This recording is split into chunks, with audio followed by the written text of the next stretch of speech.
What the hell is that? Well, Ballsy, I believe the locals call it a hexagon?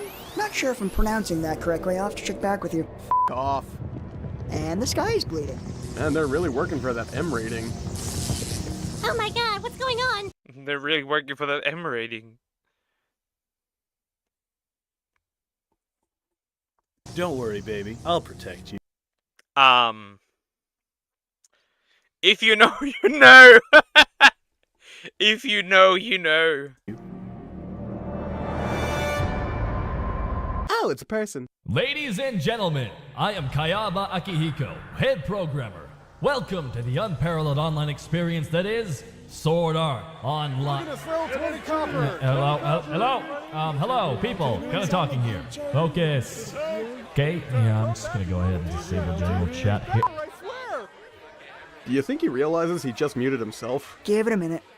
Alright, I just realized what happened there. It's very funny, but right now... That's me. That's me sometimes when I want to talk to chat and I mute myself. That is me. Serious time. How many of you have seen Tron? Huh? Huh? What? Seriously? None of you have seen Tron? Shit, I was really banking on that. Okay, no problem. I can wing this. Much like the world of Warcraft, none of you are here by choice anymore. Unlike WoW, however, you are being held here by me, not by your need to escape your empty f***ing lives. There is no longer any way to log out of Sword Art Online. If someone on the outside attempts to log you out by removing your nerve gear, well, has anyone seen Scanners? Scanners. It's a movie that... Seriously? Okay, give me a second. Alright, here we go. Watch this.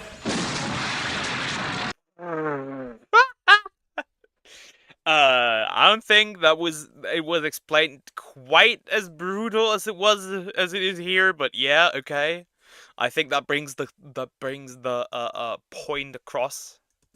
Okay, that was from Scanners, and basically that. Okay, finally, seeing some gears turning. We're making progress. Why would you do such a thing? Steven? Steven, is that you? Steven, how are you enjoying that advanced copy? I'm playing with my family. Oh, that's right. Happy birthday, Timmy. They grew up so fast. Cherish these moments, Steven. Cherish these moments. So, as I was saying, the only way to keep the nerve gear from going all Gallagher on your gray matter is to make your way through Castle Einkrad and beat Sword Art Online. So, you want us to... You know what really bugged me? You know what really is bugging me? That they never actually made it to floor 100. What was the max floor? Like in the high 70s? I can't believe I forgot already. Like, they never actually made it to floor 100. That was annoying. Beat an MMO? Essentially. You. Whoa, getting a lot of hostility here. Don't appreciate it. Well, honestly, when was the last time you heard of someone beating EverQuest? When was the last time you heard of someone playing EverQuest? That's fair. Anywho, for all you guys who wanted to play as girls, and you know who you are, well, I've got a surprise for you.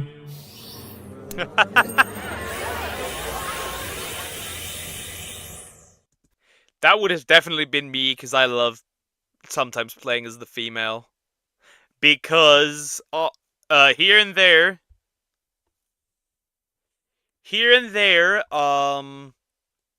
the female customization is just straight up better. Like, the outfits are also straight up better. For example, there's a lot of like games where like you have like barely any male hairstyles. Then for women, you have like plenty of two pages of hairstyles. It pisses me the fuck off. I love to play more male characters. If they had better customization. Kirito? You're not a girl, and you're not 17. I'm okay with this. Me too. Love knows no gender. You look so young. And you look less hairy, Balls. My name is Klein. No, it's not. As you can see, I have peeled away your petty facade. Yeah, he's gonna actually do it. Balls deep 69. And revealed you for what you truly are. Barely attractive 20-somethings, apparently. Good for you. Kind of undermines the whole cold light of day thing I had planned. But still, I'm going to break down stereotypes. Except you, fatty. I'm going to bring down the curve. Oh, one more thing. I should probably mention, if your health points reach 0, your real bodies perish as well. Hey, you poker, a problem poker. It's not a me problem if they don't properly put time into male character editors. Okay, if you die in the game, you die for real. What? Really? Okay. Also, the fat guy. Wouldn't the fat guy actually, throughout the series, become less fat? I'm just thinking about that. Because they're obviously just gonna be nourishing him probably for, like, what he actually needs to survive. Just an idea. Sometimes things are born, they live, and then they stop forever.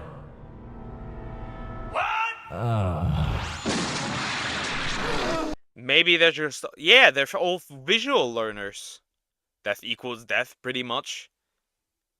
They're all, visual learners. Happy tourist, I do not understand your language. Hi, how are you doing? But I do not understand. I do not understand. English, do you speak it? Oh my god! If we die in the game, we die for real! Yeah, I'm just gonna keep that tabbed. And with that, I bid you all adieu. Last thing, I swear. I disabled the profanity filter. Have fun with that. They can swear as much as they want. There's no profanity filter. Based.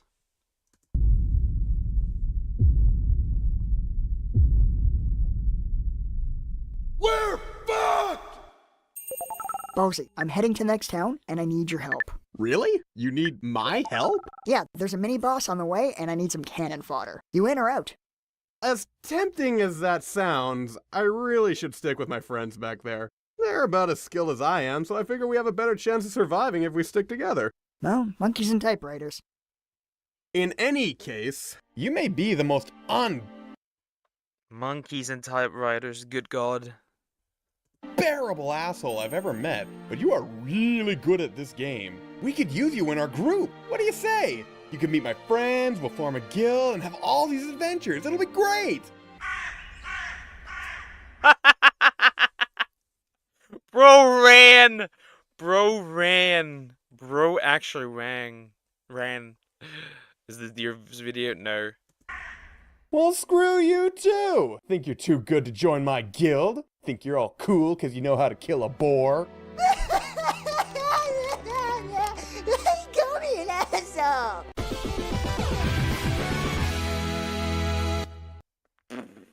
We called them an asshole. Perfect. Perfect.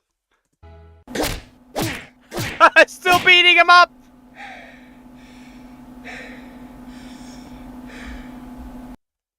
Yeah. Interesting. But that's pretty much the end of the video. I might react to more of these, actually. These are funny. I like these. I've never seen this before. Maybe occasional clips, but that's about it. I like this. Alright. Now we'll do the deer video.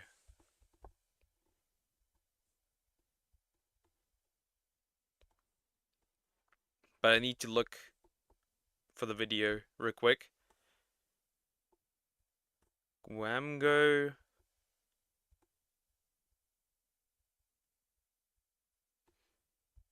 DX, okay.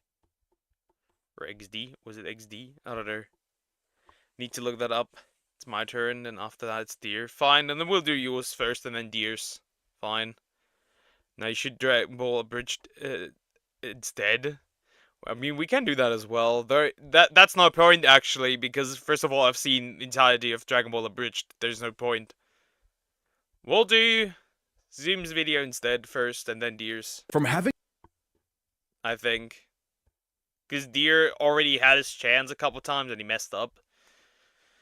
Oh god. Dream versus Tommy and It. Situation is crazy by Internet Anarchist. I'm scared. Because the only things I really know is Dream harassed Tommy's mom but Tommy's mom wasn't really harassed. Then Dream tries to make it seem that like Tommy in it was like strict in some wasn't some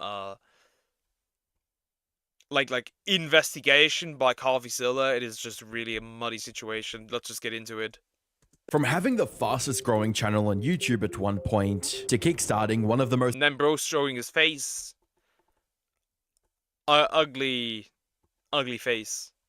popular SMPs in Minecraft history. Dream has shattered countless records in his relatively short career, but judging by the way things are going, it won't be long before he sets yet another record. This time for having the most controversies tied to a single creator. Dream is a controversy magnet, and once again, he's I don't know who you are because I haven't seen it, but thank you. Thank you for the sub. I appreciate it. Thank you so much. caught up in even more drama. And just like his previous clash with Quackity, he's beefing with yet another one of his former friends, Tommy Innit. Hi, I'm the Internet Anarchist. I create weekly YouTube documentaries, and today we'll be diving into the public feud. God, I hate that it happens twice. I'm gonna fix that for tomorrow. I promise I will fix that for tomorrow. I hate it. Between Dream and Tommy Innit. How it seemingly started with a meme Dream shared on his Twitter, but in reality, the drama had been brewing in the background for much longer than anyone realized. And while this is quite heartbreaking for everyone who loved watching the two work together in the past, the internet at large is treating this as nothing more than soap opera level entertainment. And as we'll later see in the video, the Dream and Tommy Innit drama has already turned into a meme. But let's take a step back and— So it's pretty much just like a soap opera.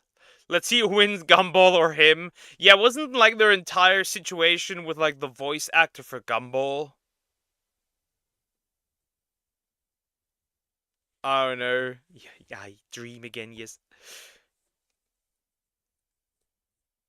I don't know if you'll explain why Tommy and Dream is no longer friends, become foes, and Dream response videos over 100k dislikes. Good God. I think I'm learning Arabic and German. Well, have fun with that. start from the beginning. And oddly enough, the drama didn't even involve Dream at first. It was actually between Tommy and Mizkif. It all started when Tommy uploaded the end-of-year episode of his podcast with Jack Manifold. In this episode, the two are talking about their many experiences in 2024, while also giving out awards for things like the favorite person or most improved friend. Nothing too remarkable. But then, around 23 minutes into the episode, the conversation shifted to the topic of the worst person they'd met in 2024, and no one could have predicted the person Tommy would mention for this award. Right, the worst person I met award. Oh, for me, it's so easy. Go on, Mizkif. What? Why make a award for that? Is it just me, or is this kind of stupid and creates unnecessary drama? Like, why do that? Like, why do that? What's the point? I guess views and money, but aside from that, what's the point? Like, really stupid. Huh? What caught everyone off guard even more was how harsh Tommy was when describing his encounter with Mizkif. Anyway, I had to stand next to him for a bit, and I've never just genuinely hated every word and movement someone did. I also was very tired and wanted to see my friends. I didn't get to see my friends, I got to see Mizkif. Socially inept Mizkif. He wouldn't leave me alone when I clearly was giving off all the signals for him to piss off. And I kept sort of going, and standing this way, and then he'd stand there and go, eh. That doesn't make Tommy really look good, to be fair. You have a mouth. You can speak. Drop your balls. Tell him that you don't want to talk to him. Would be better than just coming to onto a video of somebody or like podcast or what it is and say that he's the worst person you ever met. What an unnecessary drama. He asked me another question. A clip of this segment went viral on Twitter and eventually reached Mizkif, who responded in a similarly scathing manner. When I was talking to Tommy Innit, he was probably one of the most insufferable people that I've ever talked to in my life. When I was sitting there waiting for Masayoshi to pop up, Tommy Innit is just standing there like a complete prick and looking like such a jackass I'm trying to just sit there and wait for Masayoshi. I say hello to him, and he gives me the rudest stare you could ever imagine. I'm like, what is your fucking problem? What the hell did I do to you, you stupid British fuck? As the drama between... Yo, are you British, mate? You stupid British man. Bro really said that. The two became more widespread, more and more creators started reacting to the original clip and Mizkif's response online. This also included XQC, who didn't back either side and labeled both Tommy and Mizkif as cringe. Okay. Well, these guys are all cringe, sorry. As a response, Tommy tweeted the following: "To be more cringe than Tommy in it is pretty fucking hard, but you pulled it off, pal," alongside a picture of XQC shaking hands with Donald Trump. XQC then responded with a tweet clapping back at Tommy, stating, "From doing streams in my basement to doing a live stream with the president. How is that a diss? You went from writing Dream for a living to making jokes to teenage girls. Lock in."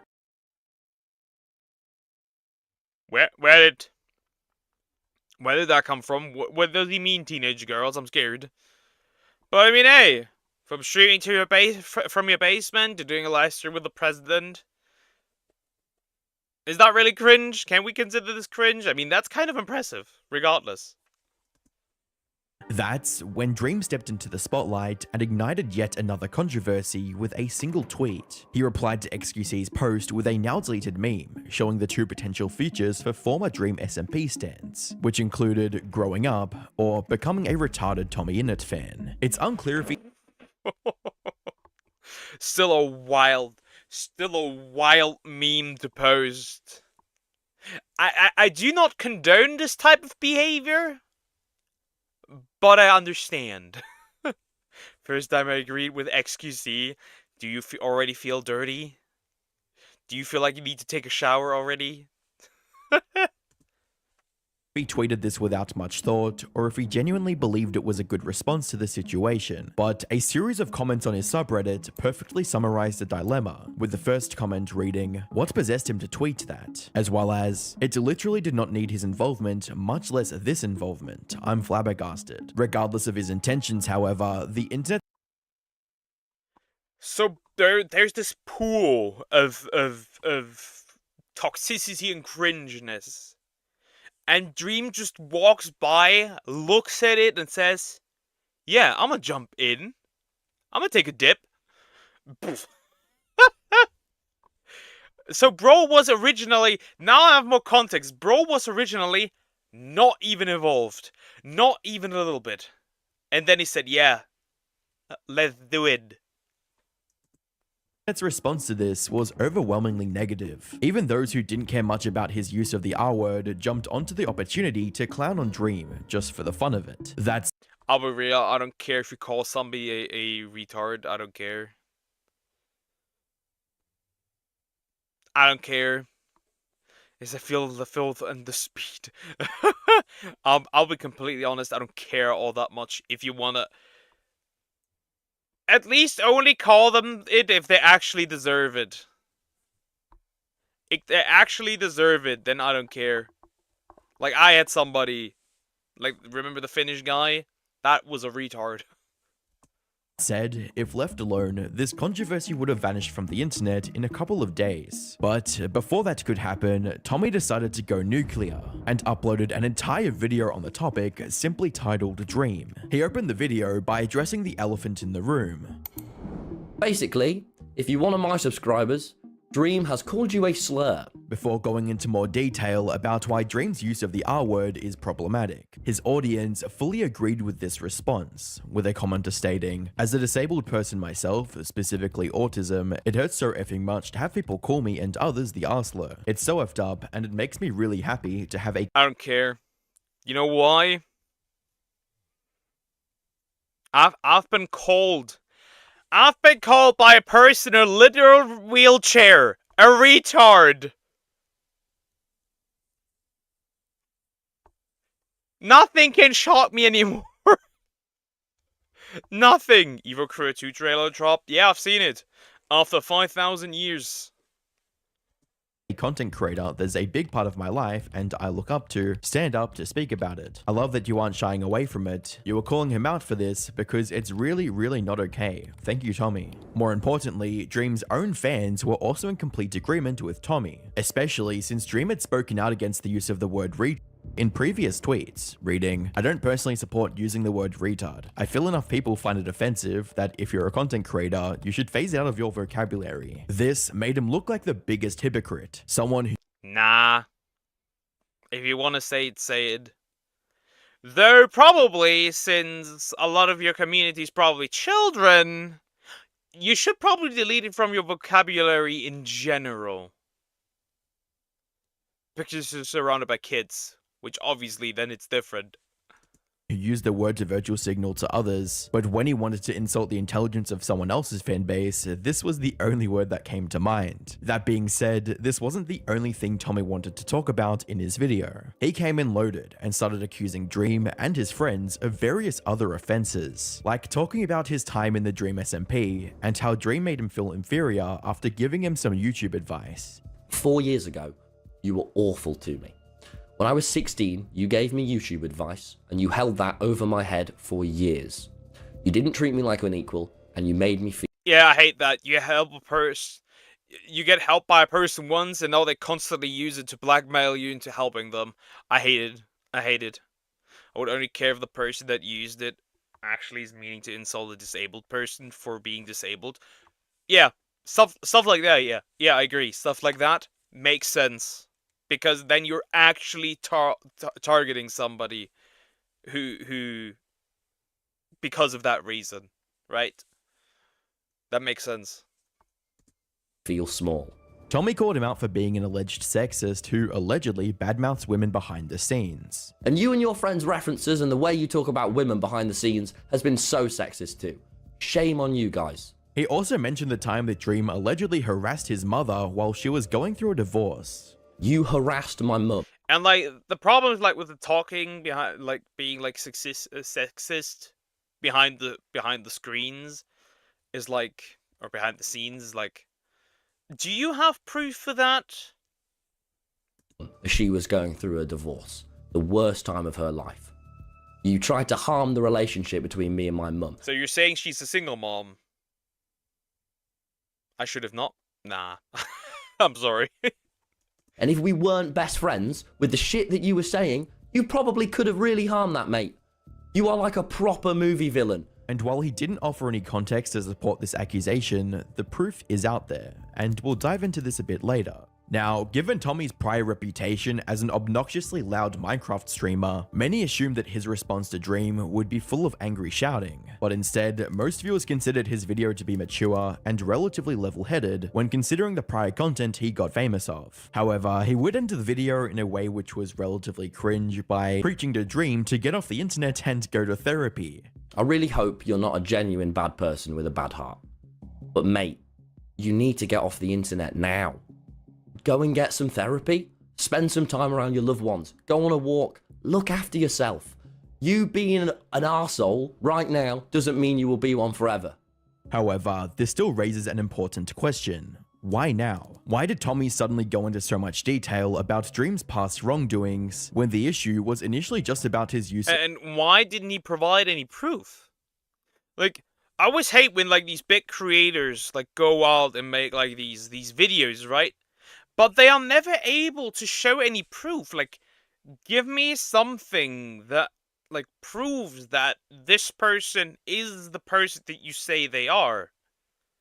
I always hate this. I would love to see proof of the R word. But that's the thing, this wasn't sudden. As I briefly mentioned earlier, Tommy's animosity for Dream has been brewing in the background for a long time. More importantly, he isn't alone in this sentiment either, and we can see hints of this in some of his recent content, like in November of 2024 when Tommy invited Filza to his podcast, who was also a member of the Dream SMP back in the day. In a Patreon exclusive section of the episode, Tommy, Jack and Filza spent nearly 10 minutes discussing the toxic side of Dream behind the scenes, with the trio at one point mentioning that there was no shortage of red flags they should have noticed before things got out of hand. There were red flags to begin with. Oh, they were everywhere. They were literally everywhere. If only someone could have If told only me. someone close to you was saying the entire time, this guy doesn't seem like my He favorite has kind your of best guy. interests at heart. They also recounted an instance where Dream got into an argument with Tommy, and instead of dealing with the issue like a reasonable person, he brought out Tommy's YouTube statistics to show how much his SMP has helped with Tommy's online career. I don't know if this is real or not. Is he joking? He like pulled up your like social blade and like circled it. It was like It was like, mad, wasn't quoting it? numbers Yeah. and shit. It was really weird. From what I saw, you were memeing. Then he took it too serious. So bro pulled out the stats. Okay, and circle like, this is because of me, this is because of me, this is because of me.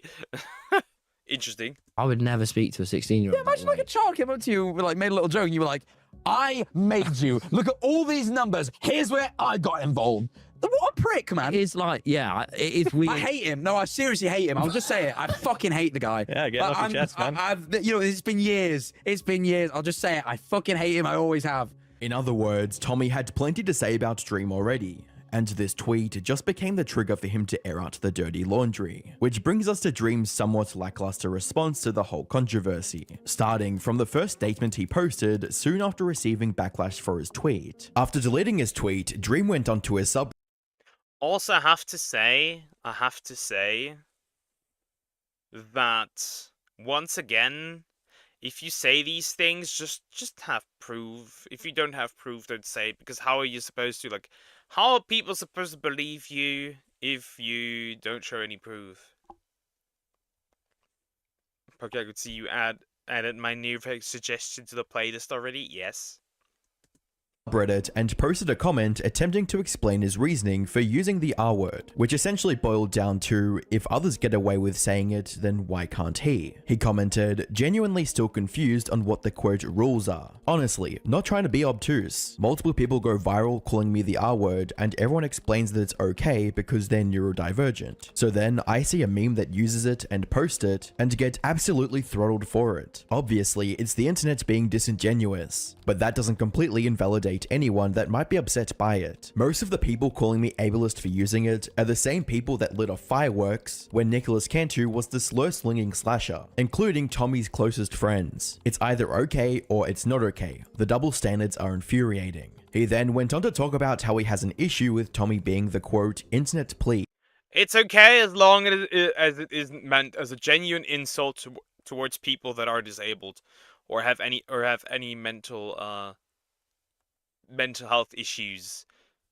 Then I think then I don't care, realistically, as long as it's not used to hurt somebody because they are disabled or have anything like that. Then yeah, as long as it's not used for that, I'm okay with it. I don't care.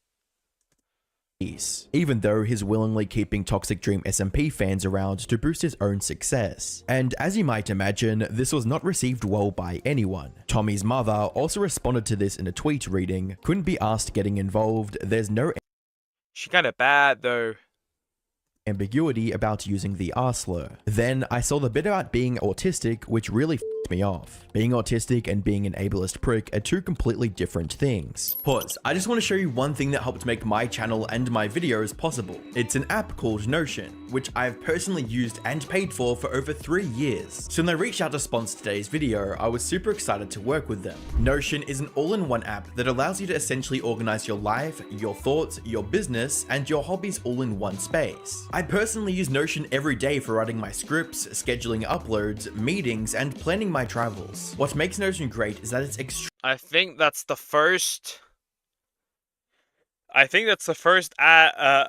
sponsor I've ever seen by Internet Anarchist, and that's the first time I've ever seen this man. Okay. Brigadier's trying to boil me in oil on Discord. Well, Catboy, you might be cooked. Literally. extremely customizable. You can use it to create pretty much anything you want and make it feel yours. You can make websites, travel plans, notes, tables, charts, habit trackers, calendar events, to-do lists, and so much more. As someone who was always super unorganized, Notion really helped me create a centralized dashboard where being organized feels way less overwhelming and actually fun. Entering the new year, there's never been a better time to try out Notion and the new Notion Faces feature, which allows you to create your own custom portrait to use when connecting with friends and colleagues on Notion. Here's what mine looks like. Get started with Notion for free and create your portrait with the link in the description and pinned comment. Thank you Notion, and let's get back into the video. His attempt at justifying his actions made the backlash even worse, resulting in him deleting the comment and moving on to his next plan. On the same day, Dream would go live discussing his side of things in more detail, while also going over the history of Dream SMP, how things ended, and what the dynamics were behind the scenes. Unfortunately for Dream, this made the already bad situation even worse. However, this wasn't because of anything he said during the stream. Instead, the backlash grew stronger when, at one point, he shared screenshots of his old DMs with Tommy, something Tommy had specifically asked him not to do in the past. This led to Tommy going back on Twitter and posting, "I just want very famous YouTubers I liked when I was 16 to stop leaking DMs of me being a bit awkward. Is that too much to ask?" Can we stop leaking DMs if they have nothing to do with the entire situation itself? Because the way I see it, this had nothing to do with it. I wonder how I taste deep fried now. I guess you should just eat dog, then you would know. I thought the video were made by a firm or AI, or both for internet anarchists. No, that man is apparently doing them by himself. Or at least the voice is not AI. I'm gonna eat your DMs, Dux. I don't even have DMs with you. This only made Dream look bad, and nullified any effort he put into his stream to explain himself, with one person writing, "If you're still leaking DMs from years ago, it says more about you than the other person." That same day, Tommy uploaded his Dream video, bringing the drama to YouTube and kickstarting the insanity that it's become since. But that was only the beginning, because just 2 days later, Dream posted his response to Tommy's video on his own channel, titled, "I'm sorry, but not to Tommy in it." He opened up the video by apologizing for the tweet that started this whole mess. "I posted a meme on Twitter that used the R word, and I shouldn't have done that. I'm sorry, genuinely. I think it's important to acknowledge right off." No, you aren't. No, you aren't. Be honest. No, you aren't. You are not sorry. You are not a little innocent boy who is a little sorry. You posted this. You mended. Stop apologizing. It would be so refreshing if a creator causes drama by saying a slur and just says, "Yes, I said that slur. Yes, I mended. So I'm not gonna apologize for it because I genuinely don't feel sorry." That would be way more refreshing. Why am I unhinged content creators? The bat, that's not right. That's not how you should behave. I shouldn't have done it. Period. Given the amount of backlash from all corners of the internet, this was the more reasonable approach to defuse the situation, especially compared to his previous attempt at trying to justify his actions on Reddit. He then followed this up with another reasonable point, essentially calling out Tommy and his friends for continuing to label him as a PDF file even after the allegations were proven false. "When I had false allegations made about me, it was one of the hardest times of my life, and you and your friends decided that after I went through the hell of debunking them, that you would continue to spread, joke about, and support these lies. And here, once again, I'm gonna straight up say it. Stop throwing that word around if there's no proof. Please, stop. Stop. We have desensitized society so much towards words like pedo, homophobe, transphobe, bigot, Nazi, communist. Like, these words have meaning. How about we actually, focus on the meaning of the words again? Not gonna lie, sounds good. Some acts, no gooning. Pocat posted a meme about, "I can't believe it's no butter." God, what is this? What is this? What is that? I should do a meme review if this continues. I cannot believe this. No butter, seer unalived. Don't believe me that you've been doing this? Let's just hear your own best friend confirm that this has been happening. I get why he might be mad about the lies. That group being like, he's a pedophile all the time, which again, I don't like. I don't like. In the eyes of most people, this is obviously wrong. It not only makes the internet believe Dream is actually a PDF file, but it also diminishes the seriousness of the label for those who have actually truly been convicted of this terrible crime. Put simply, there's no excuse for Tommy or anyone to treat this massive allegation as nothing more. There's no proof it's EDP behind the mask. I won't goon over Dream, but it's true. Yes, Eclipse, what is it? More than a joke at the expense of Dream. Another point Dream brought up was Tommy calling his merch lazy, to which he responded by mentioning the massive merch scam Tommy fell for, resulting in his viewers losing tens of thousands of dollars. Fortunately, that company also scammed a bunch of his viewers, and multiple of his creator friends got scammed and literally never got paid, and the company went bankrupt. The biggest creators in the world are at the center of a scam, and I don't know if I should talk about it. Some have been defrauded, others are associated, and most are plain embarrassed. This is actually true and was investigated by CoffeeZilla. So far, so good. Unfortunately, this is where Dream's response began to fall apart, somehow leaving him in an even worse position than before he uploaded the video. You see, Dream tried to discredit all of Tommy's allegations and statements. Hey Sway, how are you doing? Hope you're doing good. The fake screenshot. Yeah. With counter-arguments. However, many of these counter-arguments turned out to be either misguided or outright false. For instance, when discussing the amount of effort Tommy puts into his videos, Dream had this to say about his editor's situation. I edit my own videos. I'm sure Tommy can knock out videos pretty quick because at one point he had a literal editor sweatshop where his editors made less than minimum wage, and were also getting fans to edit the videos for free for them. But to each their own. Everyone has a different style of YouTube. I don't get the high and mighty. However, soon after this video came out, many of Tommy's editors started coming out on Twitter to disprove Dream's claims. According to them, the editing team was always compensated well with above market rates. Worst of all, these editors also caught Dream cropping and merging different screenshots to fabricate evidence for his claims. Like, at one point in his video, Dream showed a screenshot of one of the editors talking about, quote, getting Tommy Stans to do like rough cuts for him or something. For context, Dream is alleging that Tommy asked for free edits from his fans. But here's the thing, he conveniently cut out the very next sentence where the person clarified they didn't actually go through with it, suggesting Bro is lying through his teeth. Wow. Wow. What a moron. What a moron. it was just a random idea. But even this pales in comparison to Dream's response to the sexism allegations. In his video, Dream dismissed those allegations because Tommy didn't provide any evidence to back his claim. And you and your friends' references and the way you talk about women behind the scenes has been so sexist too. Shame on you guys. I don't even know what this is about. You don't provide any context or evidence to what you're saying. You're mad that I criticized your friends in a 3-hour-long live stream with screenshots and receipts of their not so good behavior, so you just make stuff up about my friends? That might seem like a fair point, except multiple other creators have also called out Dream and his circle for sexist and allegedly misogynistic behavior, like Connor Eats Pants, who uploaded a video featuring Elmo from the Muppet. That's a chow! Chow's children! Mentioned! Throw them! Face reveal? Never. Just watch a video reacting to the Billy trial. That was interesting. Like, how did we went from, like, cheating to get a Donkey Kong world record to literally suing people IRL? That is wild. Through his mask. I'll be right back. Take care, Max. A child. Throw it. That's dear.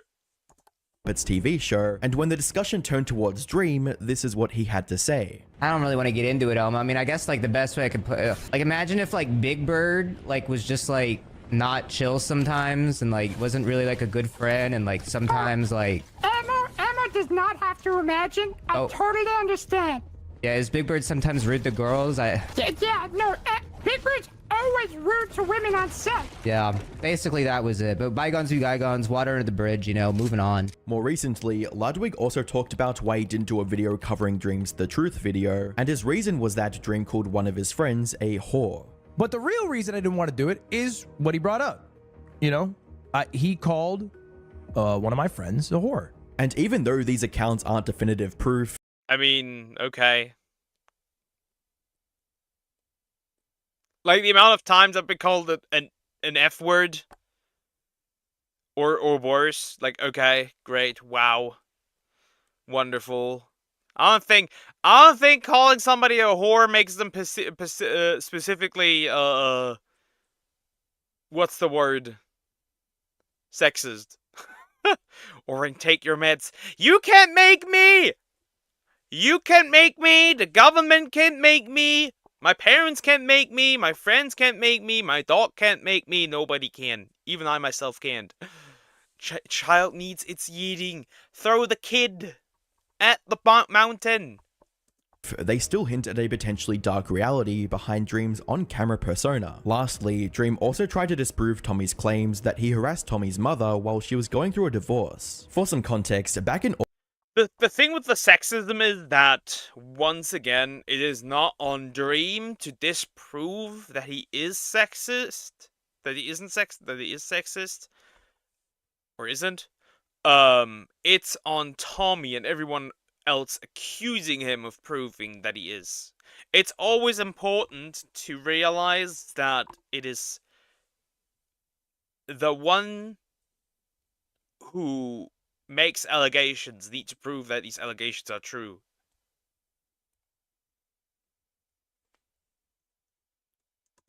August of 2023, Tommy uploaded a skit in which he made fun of several popular YouTubers, including Mr. Beast, Logan Paul, and of course, Dream. Yes, it's done! A Minecraft server to combine multiple communities, my communities together, and bring the world together. This is an amazing idea! Hey, I don't like that idea. It's actually my idea, not yours. This Dream section was about his beef with Quackity. However, Dream stans assumed that Tommy was being an ableist and making fun of his stutter, so they started attacking him on Twitter, only to get replies from Tommy's mother trying to defend her son. After seeing this, Dream sent her a long text on Twitter, which is what Tommy was talking about in his video. Now, Dream claims that this was completely innocent and in good faith. I sent her this singular message on Twitter, letting her know that I didn't agree with my fans that Tommy's portrayal of my stutter was ableist, but also letting her know that I didn't like the rest of the video because it was causing additional harassment for me that I was already getting because this was at the peak of the allegation. However, a closer look at this text shows that he accused Tommy of being quote dishonest, cruel, and very hurtful. And while Dream likely didn't know the stress she was under due to her ongoing divorce, this text can still look like a complaint with a threatening undertone rather than consolation. If Dream was truly concerned about her facing harassment from his fans, wouldn't it have made more sense to post a tweet asking them to back off, rather than sending her a private message listing everything wrong her son has done? To summarize, I still wouldn't call that harassment though. I don't consider that harassment. It's a singular message. For harassment, like he would constantly need to do something. That's just my view though. Poker Deer is being weird to me on Discord. Nothing new. He's weird to me on Discord too. His RDMs are either Dragon Ball gifs or homoerotic statements from him. Dream's response video was a complete failure, something that's evident from the like to dislike ratio, especially compared to the mostly positive reception of Tommy's video. After posting his response, Dream made one more attempt at damage control by doing a stream with Tubbo. He was likely hoping to gain the support of one of Tommy's friends. Unfortunately, this was just as big of a disaster as his response video. Tubbo didn't hold back. He pressed Dream on a part of the video where he claimed Tommy's merch was made by child laborers. Tommy went with a merch company that actually had some really cool designs, with some very hardworking child laborers to make it possible. What you say in the video is Tom worked with a merch company that did child labor, and his merchandise is produced with child labor, and you have not shown any proof of that, which is defamation. This only made things worse, fueling the controversy even further. That said, the internet— I mean, everything, like, both. I bet they could both sue each other for defamation. I can almost guarantee it.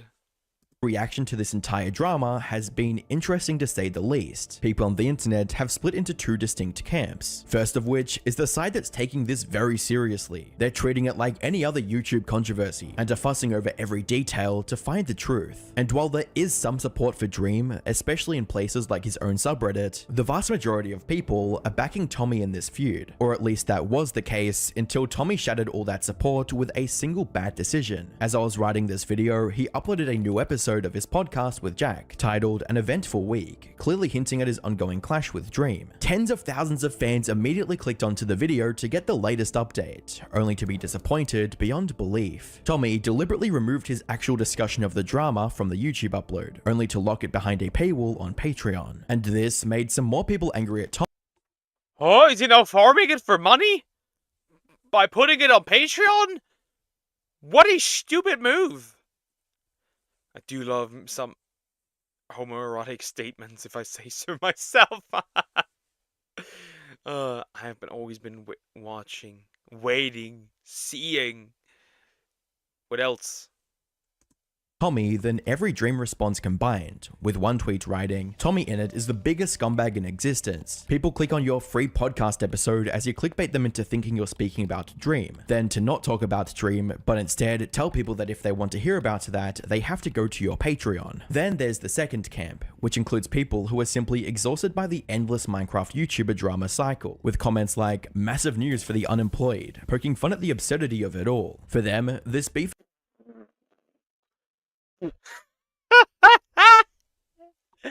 Massive news for the unemployed. Based. is nothing more than soap opera entertainment. The whole thing is turned into a massive meme, mocking just how irrelevant Minecraft YouTuber drama is in the grand scheme of things. That being said, some people are simply wondering why this needs to be a massive online fight anyway. A private phone call would have been a far more productive way to resolve these issues. Instead, they're needlessly airing out their dirty laundry to the public, acting like children, and ultimately hurting both of their reputations in the process. This could escalate into something much bigger if either side manages to present more compelling evidence, but as the feud stands right now, it's still creating a huge divide in the Minecraft community. On top of that, Tommy locking his response behind a paywall could easily backfire, potentially shifting public opinion in Dream's favor. It's a clear attempt to cash in on the controversy, and it might not sit well with viewers who feel they deserve transparency. Who knows, maybe one of them will end up like Illuminati. Not really.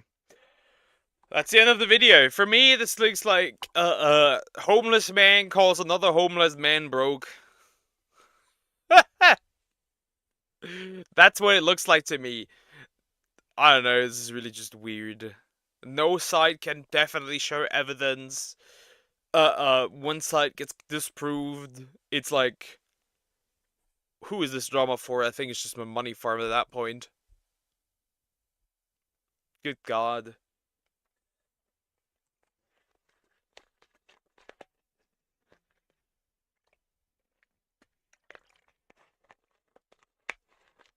Oh dear.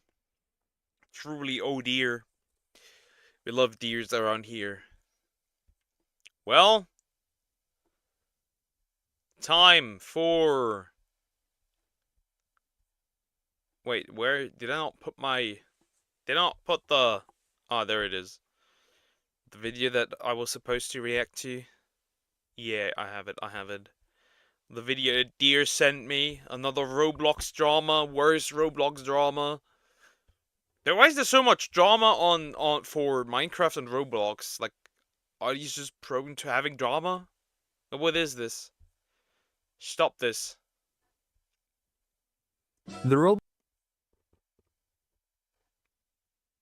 Like, what is this? What is this? Pokewin, are you watching my video? Sure, we can do that as well. Mr. Star Wars, Last Jedi. We can do that after this one. And then I'm doing, Sumax next. The Patima drama hit a new low by Guang... Good goddamn, but my friend, what is this name? Guamgo XD. I am curious what bro has done now. Except sleeping with a 12-year-old at 16. Deer's being a weirdo. Okay. Any new information? The Roblox Potmer situation has gotten a lot worse, and it's honestly shocking how this guy hasn't been arrested yet. Just to clarify, in the last video, we went over the beginning of the Potmer Arrested? Arrested? What did he do now? situation, including him admitting on 6 different occasions that he has raped a 12-year-old child. We also spoke to his mother, who said some really crazy things, like excusing Potmer's actions by mentioning that he has autism.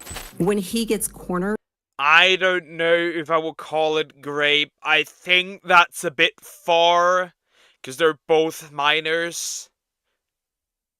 Of course, he is older, but I think that's a bit far. I would say that's a bit far. I would say that's far. That's a bit far.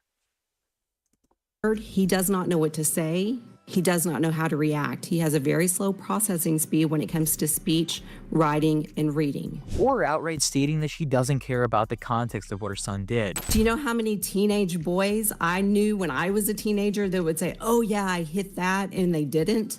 I mean, come on. Go ahead. We go back to your point that you said that you went to high school with boys who said they hit that. This isn't what's happening here. Your son's claiming that he hit that to about a 12-year-old. Yeah, someone in middle school. So what? So what do you mean, so what? So what? In that video, I left out some information that I didn't think was important at the time, but it ended up being very important. In the call I had with his mother, she threatened to pursue legal action because of the videos being released about Potmer. I said, I'm not even going to discuss that with you anymore. We're already talking to an attorney, so it doesn't matter. Bro, you're cooked. Bro, you might actually be cooked. As far as we know, under the law of his state, I think he might be cooked, potentially. He knew full well it's a crime. He was a teen, she was a child. That is not entirely true. That depends on the law. That entirely depends on the law.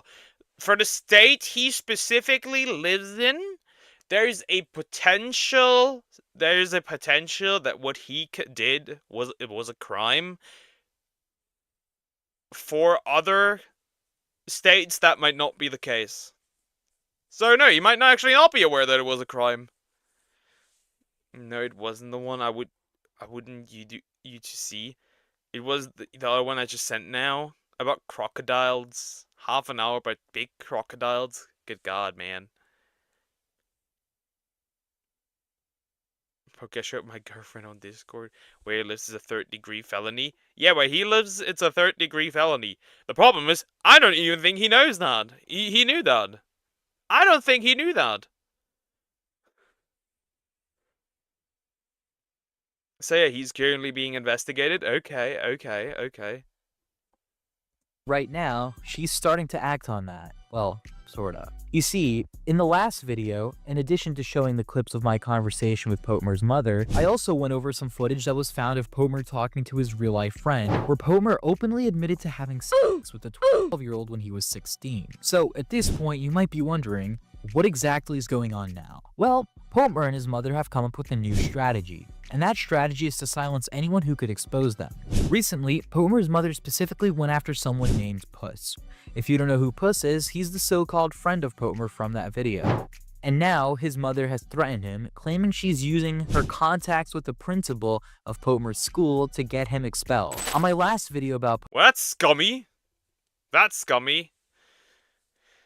He knew, he said in chat. Well, then he actually did. Grape. Somebody, in this case, if he genuinely knew, at 16, that this was the case. Potmer, as well as Parlo's most recent video on the situation, Potmer's mother left a very nice comment trying to further defend her son. The comment was pretty long, and we'll break it down in a moment, but there was one part that really stood out. She outright admitted that she reported Puss to the school principal in an attempt to silence him, claiming that if he shared anything about the situation online, he'd be wood chipper. Agreed. Then it's clear the wood chipper.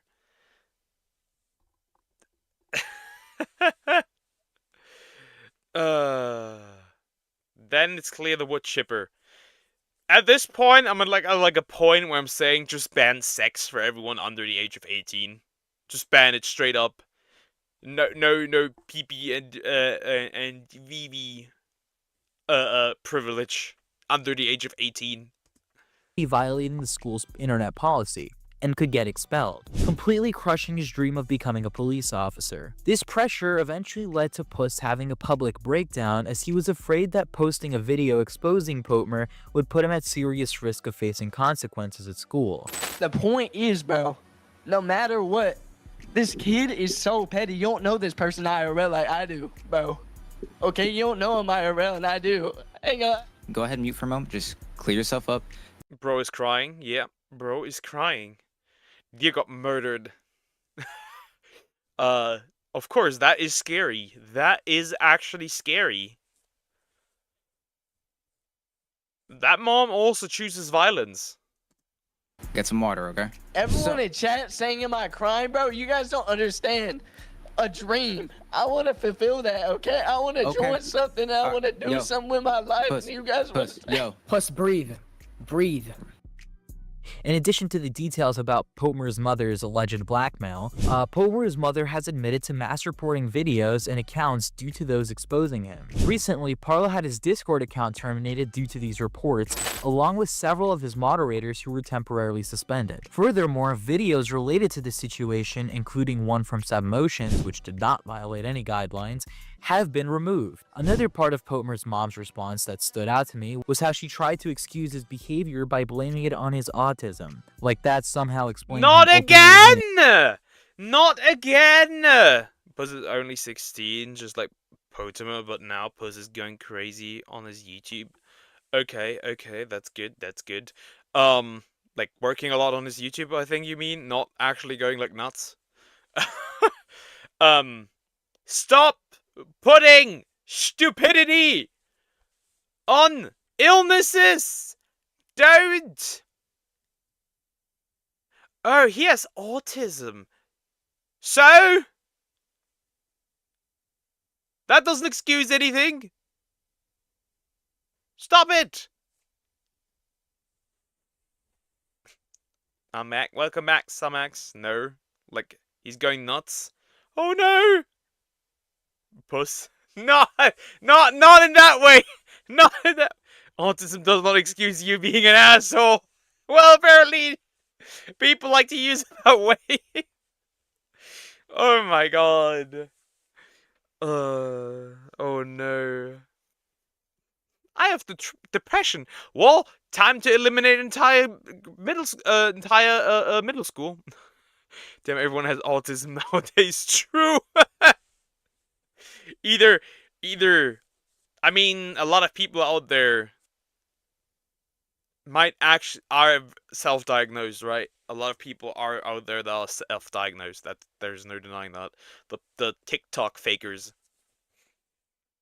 I have it in it. Don't use it as an excuse. Most people that have autism don't use it for like a excuse for like bad things they do. Most people probably. 6 different times that he had intercourse with a 12-year-old. But the call Potmer had with Puss completely contradicts her claim. He doesn't seem to have any speech issues like she claimed. He spoke perfectly fine. If he wasn't such a terrible person, maybe he could have been someone people actually respected. Too bad his actions legally classify as statutory. Yeah, okay. Okay, Florida's Romeo and Juliet law. Diagonal, this is where you are. Eliminate this man. Law that provides a limited exemption to certain cases of consensual sexual activity between minors. The law was created in 2007 to protect teenagers from being labeled as offenders for having consensual sex with someone close in age. Requirements: the victim must be at least 14 years old. Why are we calling the people here the victims? The victim must have consented to activity. The offender cannot have been convicted or accused of previous crime. benefits. The law can reduce legal consequences for those involved in age consensual relationship. It can help young offenders avoid a lifetime of stigma and rebuild their lives. So pretty much he screwed up. Pretty much, even with the law, a person convicted of rape may still be subject to fines and imprisonment. Okay, so in this case, according to Florida's law, this man is cooked. This man is cooked. Because she was 12 and not 14. This man is cooked. Now the question... Yeah. This man is cooked. Man did the deed with the 12-year-old. Yep, that's the context. Diagonal. Eliminate the mom as well, exactly. Yeah, this man is cooked. Then, in this case, it is legally considered grape. You're cooked, buddy. So at this point, many people may believe the Potmer situation cannot get any worse, but new information has surfaced. A private informant notified me that Potmer had interacted with illegal material online. Okay, so he is a file grade saying this was old and we need to move on. Yeah, of course the defendant makes sense. The deed, yes, the deed. He's 16, she 12. According to this informant, Potmer had commented on a video on YouTube that featured CP, claiming that he watched it during sleepovers. This comment was made 5 years ago, 2 years before Potmer was allegedly involved in statutory raping a minor. To me, this strongly suggests that the reason Potmer believes there's nothing wrong with what he did to the 12-year-old... It's a big fat nothing, basically. I don't really know. Like, what's the full context of everything? Like, from your side? What is it? Just two dumb teenagers, man. Is because he was exposed to this behavior from a very young age. Considering the comment was made 5 years ago and he's 18 today, he was exposed to CP at the age of 13. Really shows how much of a good mother Potmer's mom is. Potmer has clearly shown that he doesn't take this Ooh! So 13? Ooh! drama seriously, considering his only official response to this drama was him admitting that there was a situation, like nothing happened in the rest of the post, which somehow resulted in him escaping from the crosshairs. However, No, my guy. No, my guy. Not one dumb teenager and 4 dumb parents. Because remember, her parents were okay with this. I think her parents should be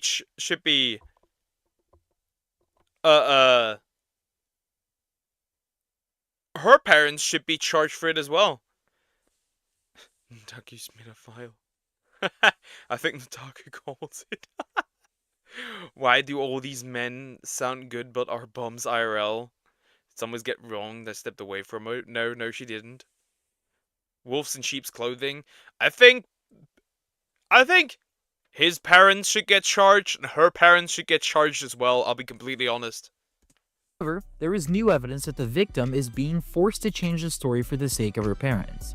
I briefly mentioned this in my last video. Her parents were not, I think... Yes, they were. In the original video I watched, like last week, it was stated that her parents were okay with this. So, yes. I think her parents should be thrown under the bus as well. But most people focused on the mom defending the age gaps. Recently, a confrontation from the victim was recorded where she accidentally admitted that there was a cover-up. Why did you say that it's true, if it wasn't true? Because we had a whole plan about it, and we thought that was gonna cover up a whole thing, but we thought it would just be like, okay, fuck, yeah, totally, it happened. Cover up what? Huh? However, when she was asked to clarify by what she meant by cover-up, she quickly backtracked, claiming she never said that. If you wanted to cover it up, why didn't you just say it wasn't true?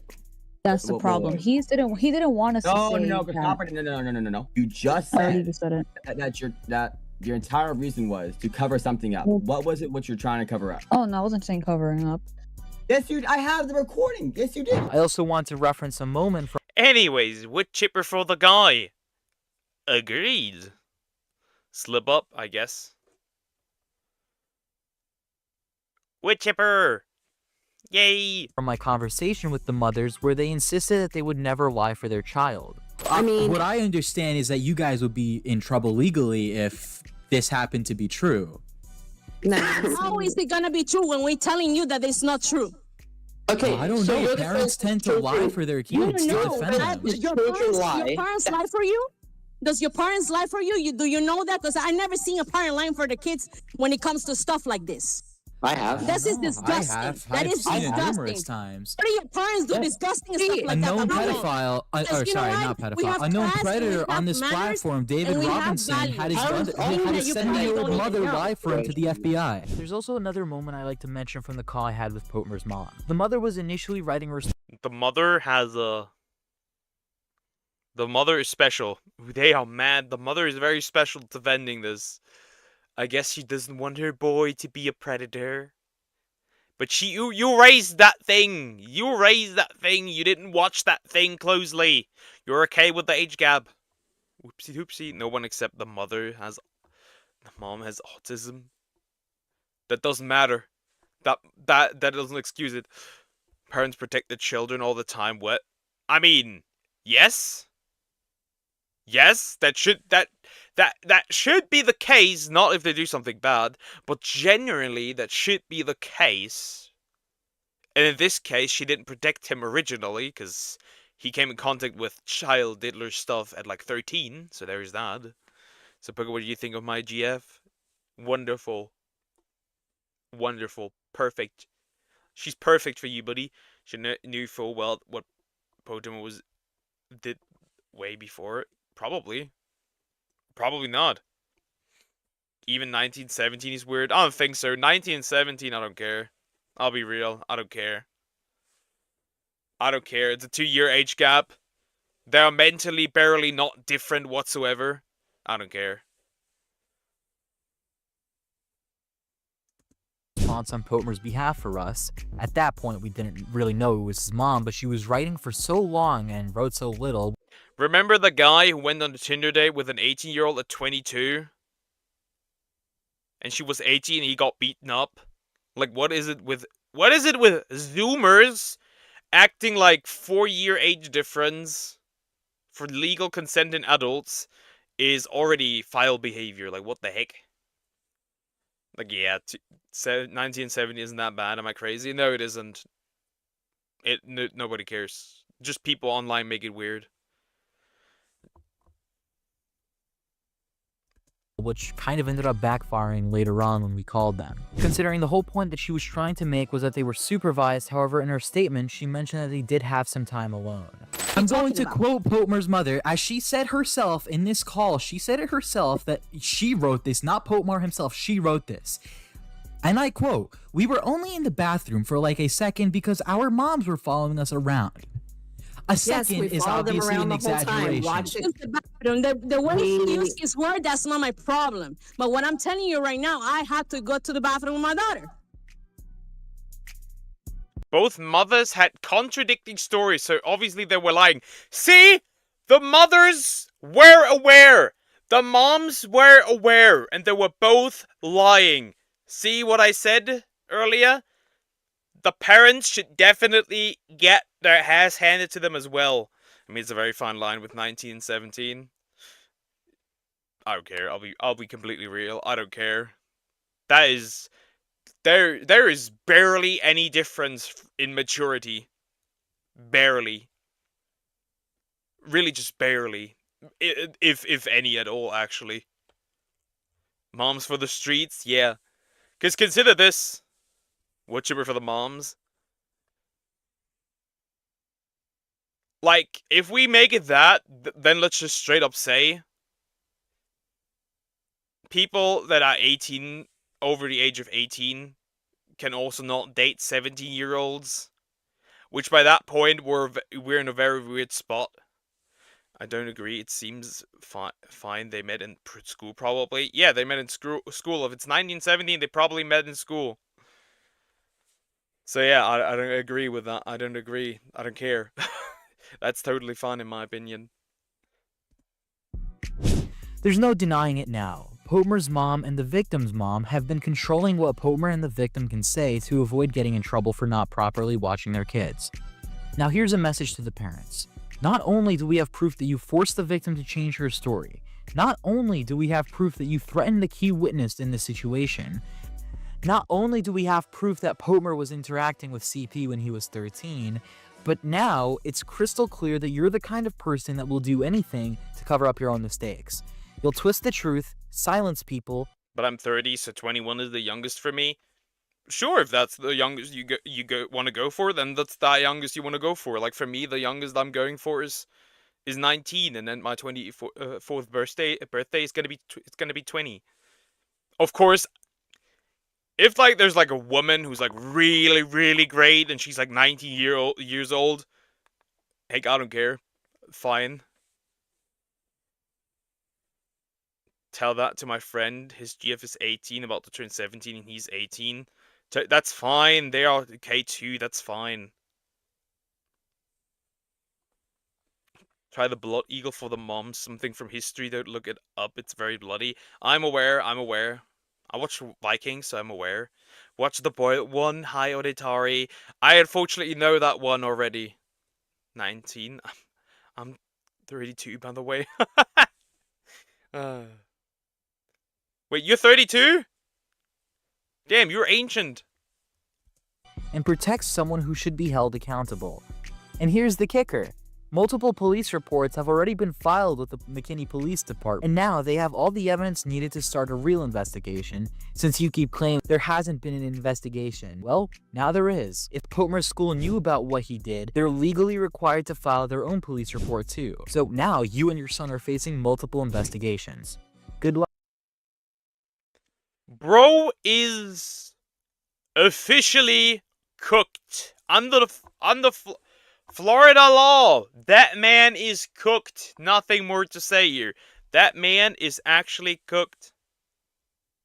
Hi, Sick Mao. Balds Deep 69. Is that you?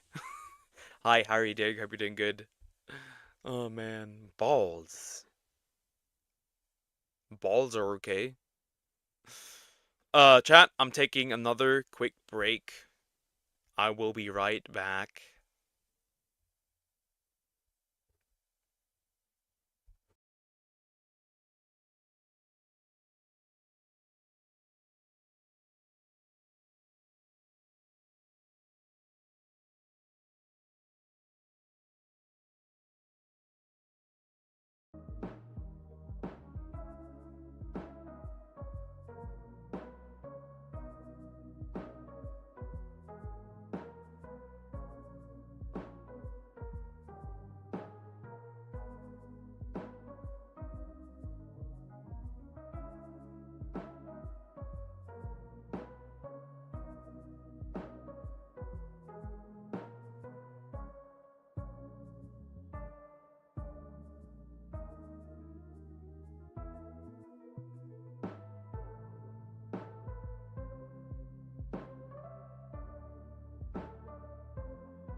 I have returned. Interesting. What happened to chat again? Let me redirect. Goku activates the wrong power-up against Goku Black by Lonely Archives. Nah. Have you heard of the Florida Man? Specifically red ones. Understandable, buddy. We never heard from Poke again. Rip Boring. Somax turns into Gotenks again. Poke needs to take a short break to recover some mental energy for the rest of the videos that he has to react to today. America has Florida Man. Florida Man. Wait. Diagonal. Why not? Because I don't want to. I don't care if you want to touch me. Come at me. I don't mind. Oh god, he had the retort. Hurry, mods, hide. Are you saying mod abuse out here? Mod abuse? I agree. Let's do some mod abuse. Anyways.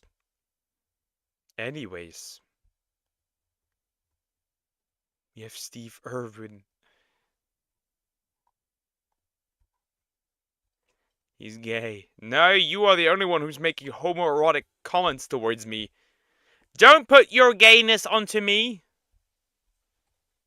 On October Run. Okay, this video was recommended by Somax. This anime created a deleter in Japan. Interesting, about Aki Dearest. That's gonna be interesting, I guess. I have no idea what happened here, but we're gonna find out. On October 22, 2018, the first episode of a sports anime called Tsurune airs on television. Damn, we went from sports anime to deletion? People from all over Japan become quick fans of this show. It is about a young man who loses his passion for archery. Episode 5 airs on television, and there's a particular scene that plays for about 2 minutes and 25 seconds that you can easily find on YouTube. The scene features 2 of the characters that go into a grocery store buying discounted meat. In the grand scale of the story, this scene doesn't really particularly... Where's the deer meat? You got pregnant by him last time, what? Right, by Krokorok. True, he got impregnated by Krokorok, and A is his child. They play a big part in it and can be easily forgotten by most casual users. However, if you do manage to find this on YouTube, the first comment that you'll probably see is that this tends to be the darkest scene in anime. And they were right. Little would anyone have known while watching this episode that 8 months later after its release, this simple 2-minute and... But there's not... I haven't seen anything... yet that looks like that can inspire somebody to delete another person. Her voice sounds familiar. It's Aki Dearest. Sports are pretty boring, so I wouldn't blame them. Huh? Sports are fine. Depends on the sports, I would say. Can we stop the fan fiction in here? There is no... It's not no fan fiction if it's actually real. 25-second innocent scene would have been the catalyst for the anime industry's darkest moment in its entire history and in Japan's modern history.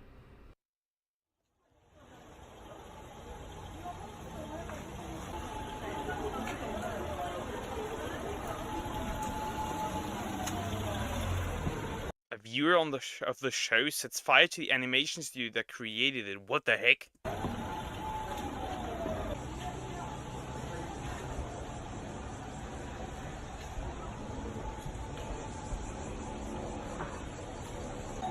The perpetrator yells "die" to all the staff?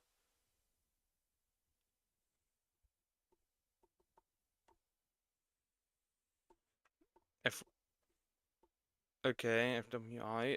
Okay, there's this the anime man Joey from Trash Taste Wife. Okay.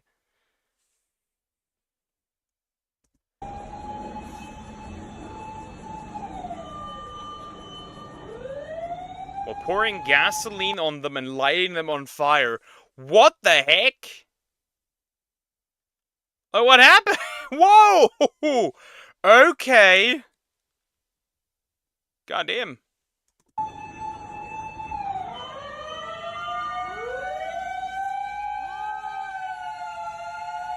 Kyoto Animation becomes target to the worst mass deletion in Japan's modern history. Good God.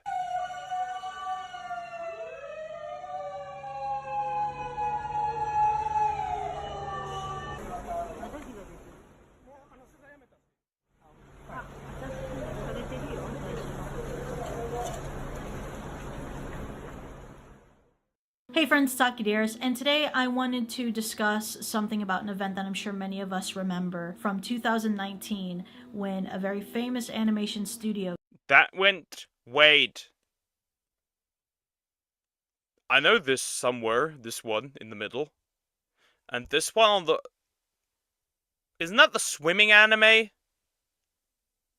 On the right? On the left, I do not know which one this is. I remember correctly, it was something about him claiming them stealing his idea when they clearly didn't. Stop! Stop spoilering me! GT! I will throw my headphones at you!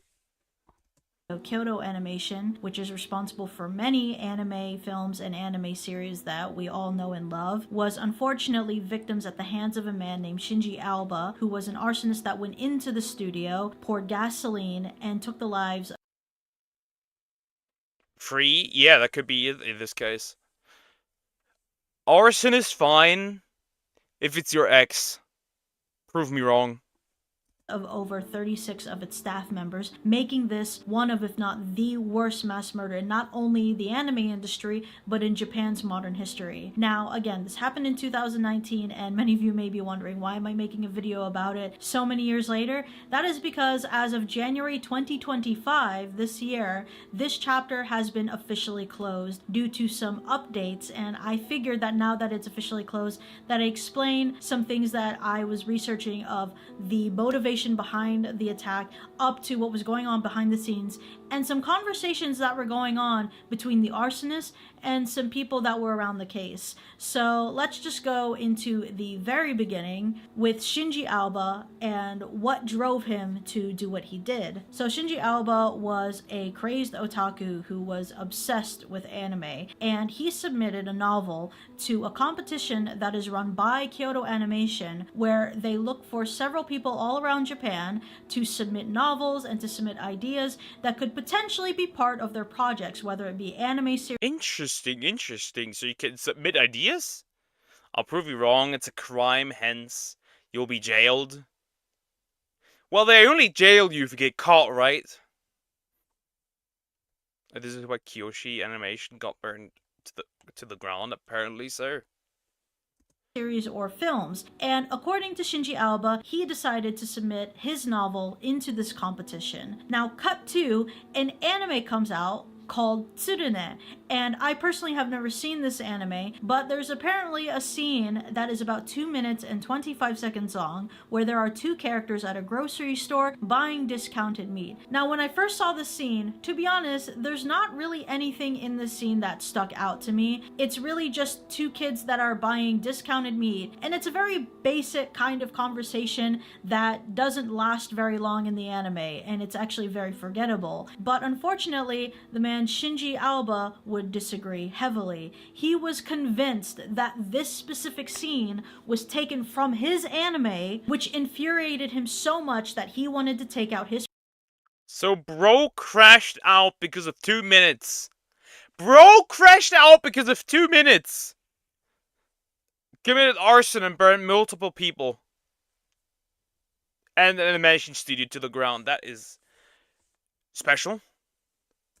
Frustrations and resentment on Kyoto Animation and everyone in it. Now, this next part will go into the graphic detail of what happens. Alba buys 40 liters of gasoline from a gas station a few days before the attack. He rents a car to transport the gasoline in 2 large containers. He bought lighters and kitchen knives, which were possibly used for self-defense or further attacks. Now, around 10:30 a.m., On July 18, 2019, Aoba arrived at Kyoto Animation Studio 1. He forced his way through the front entrance where many employees were working. Upon entering, he shouted the word "die" and started pouring gasoline around the lobby. Aoba ignited the gasoline using a lighter. The gasoline vaporized rapidly, causing a fireball explosion and engulfed the entire first floor almost instantly. Wake up, bro cooked himself as well? Bro cooked himself as well? Oh wow. Whoops. The fire spread up the stairwell due to the chimney effect, trapping many employees on the upper floors. Many employees tried to run upstairs but got trapped due to the rapid spread of fire and smoke. 36 people lost their lives, with many found near the stairwells and windows where they had tried to escape. 33 others were injured, including severe burns and respiratory injuries. Aoba himself suffered third-degree burns but survived. Some people who were near the back exit managed to escape before the fire blocked the way. Those on higher floors attempted to break windows and jump, while others collapsed from smoke inhalation. Only a few employees survived on the third floor by reaching the rooftop, but the fire consumed most of the building before others could escape. Aoba was arrested after months of medical treatment and later sentenced to death in January 2024. Based! Based! What did you do? I didn't do anything! Based though. Based. 100% deserved. That is... See, that's a proper use of the... deletion penalty. 100%. I agree. I blame Poke. I didn't do anything! Kyoto Animation lost decades of talented animators, including industry veterans and young rising stars. The studio later rebuilt and continued producing anime, honoring those who lost their lives. Now, during the investigation, one of the most interesting things that happened through this was that Kyoto Animation was looking through their submissions for the competition, and turned out that Shinji Aoba never actually submitted his novel into the competition. That is quite literally schizo. Bro, listen to the voices in his head. That means he never actually submitted it. How could they have stolen it if he never actually submitted it? Bro, that is schizo mode activated. That's the difference between justice in other countries compared to America. Bro, we live in Germany. They can gang do things. They can gang do things with kids and get like away with it here. If there's one country where there's no justice, it's here. Oh no, he left the building, but they kept call him. Yeah, but he got burned regardless, and now he's gone, thankfully.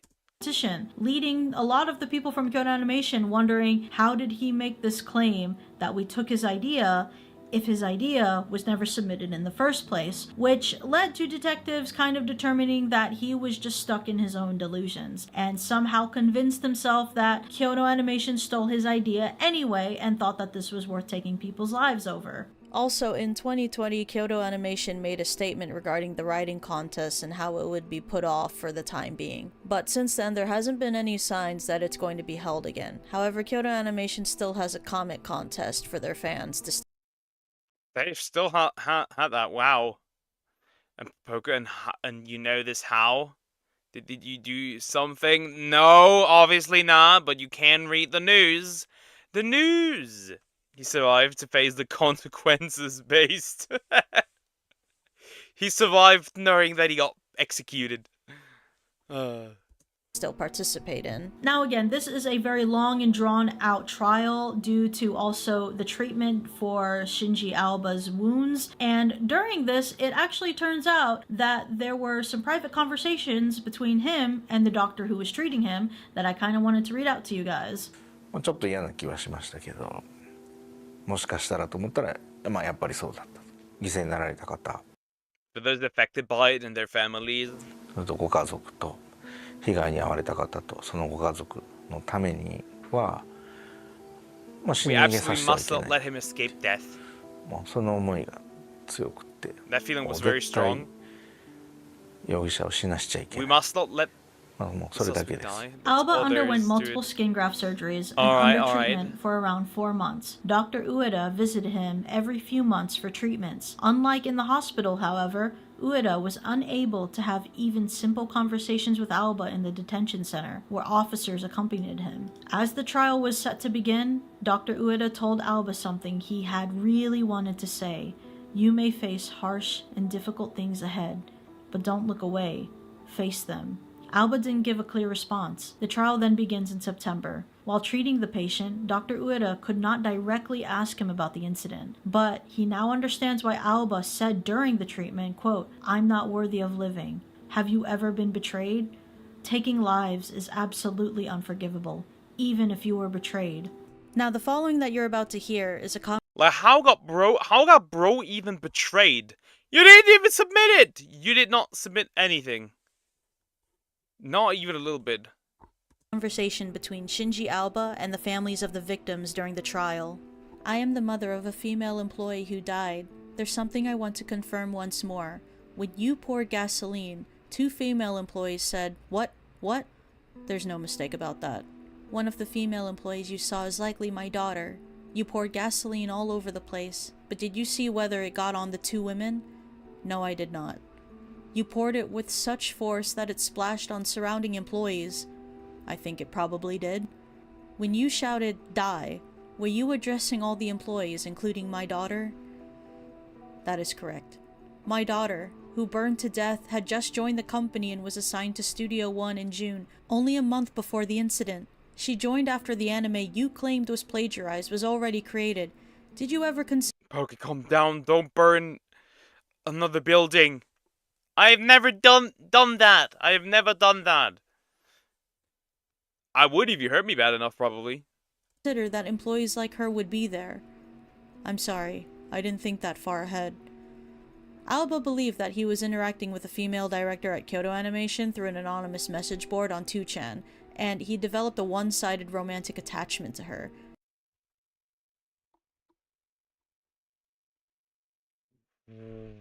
What? What?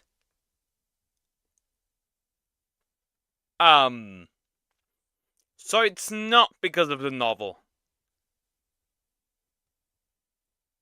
It's because he liked the woman that did not like him back. That sounds like me. Or when you burn down the pencil factories in your country. True, because my dog, nah, I'm stealing the pencils because my dog likes to absolutely demolish pencils. That's her poke. No hurting me. No hurting me. I'm gonna hurt you. No food for Croc Rock. 2chan, yeah. Parasocial, absolutely parasocial. I take a very parasocial woman. However, after being mocked on the board as a rapist by the supposed female director, he became reckless and further claimed that despite his What? romantic attachment to her. However, after being mocked on the board as a rapist by Okay. the supposed female director, he became reckless and further claimed that despite his novel being rejected from the Kyoto Animation Awards, the company and the female director had stolen his ideas, which led him to commit the crime. You mentioned hesitating before committing the crime and feeling pangs of conscience. Did you not think about the victims at all? My mind was entirely consumed with my own 10 years of suffering. I didn't have the mental space to consider the victims. What exactly do you mean by pangs of conscience?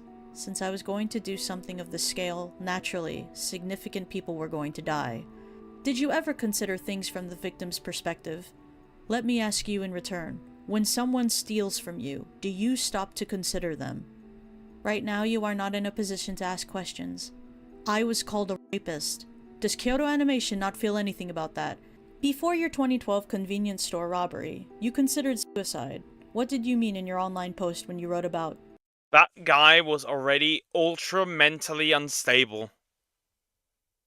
Stealing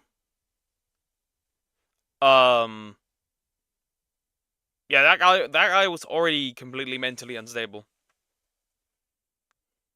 Quote, disappearing. It meant cutting all human ties and starting over somewhere else. That was never an option for you before you committed this crime? Are you telling me to hurry up and die? Did you truly have those feelings inside of you? I must have, or else I wouldn't have written that. Yet, instead of disappearing, you committed the crime. Does that mean your grudge against Kyoto Animation was stronger? I believe I did my best to prevent the worst case scenario. Why did you think you could win the Kyoto Animation Award by submitting your novel? Someone who seemed like a top editor on 2chan responded with, quote, I've seen something amazing, and even asked how I would use the prize money. That made me believe I would win. Did you ever consider that work might not be good enough? No, I didn't. How did you feel when no one read your work on a novel submission site? It's not about whether the work is good enough. On those— Good God. Parasocial crazy dude did not get his novel did not get accepted. He developed a one-sided love that is crazy. Hi, Pookie. Hi, Imposter. How are you doing? Hope you're doing good. I'm supposed to prove you burning down the building on Discord. Damn it, I got caught. Those sites, gaining views depends on having a fan base and building connections with them, rather than creating something high quality. You were an experienced 2chan user. Did you know that that platform has a lot of impersonators? Yes, I used to use it.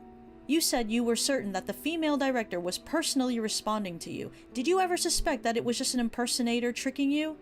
On 2chan, there's a term called trolling. When you accuse someone directly, they tend to dismiss it if they're a real person. Since she responded in that manner, I was sure it was her. I think it's quite clear to everyone who heard this trial that Alba's sympathy extended the length of a teaspoon.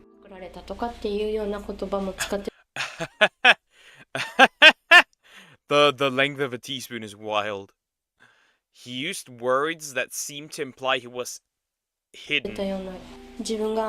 As if he wasn't at fault. Sounding more like a victim right after. Even after taking so many lives from Kyoto Animation and hearing the families, Alba remained convinced that he was still in the right and the victim in all of this. Now, on a separate article, I wanted to read the apology that was read by Shinji Alba in court. I can only say, I'm sorry. I take the incident seriously, but to be honest, I can't deny that I often turn a blind eye to the magnitude of what I did. I think I should pay for my crime with that. Now, at this point, it's 2023, and reading that apology, it doesn't sound like that Shinji Alba at this point was really accepting what he did fully. It didn't really seem like he was grasping the magnitude of what he did. I think a lot of that there was no proper remorse whatsoever, I guess. Probably is thanks to the doctor pushing him. It might have been very possible that Shinji Alba would have not given any sort of apology at all. Before setting the animation studio on fire, Alba had apparently hesitated, wondering whether he should proceed with the attack. Ueda imagines Alba must have reached to that fateful day while bottling up his worries. Now, the following is the last thing that the doctor says with Shinji Alba. What if I had told you not to commit the crime? The doctor asks during treatment. Alba then replies, I don't think I would have done it. 京都アニメーション放火殺人事件の裁判で、京都地裁は先ほど青葉真司被告に対し死刑判決を言い渡しました。 Shinji Alba, at 46 years old, was sentenced to death in January 2024 by the Kyoto District Court as— Well, fully deserved. I see no issue. Fully deserved. Sought out by the prosecution. He was convicted of murdering 36 people and attempting to murder 34 others in the arson attack at the studio in Kyoto on July 2019. However, immediately, Shinji Alba's legal team decided to push back and request for the judge to reconsider, claiming Shinji Alba as insane and not in the right frame of mind during the attack. This added over a year's worth of more tedious and scheduled trials. 1 year later, January 28, 2025. And he's accepting his deletion.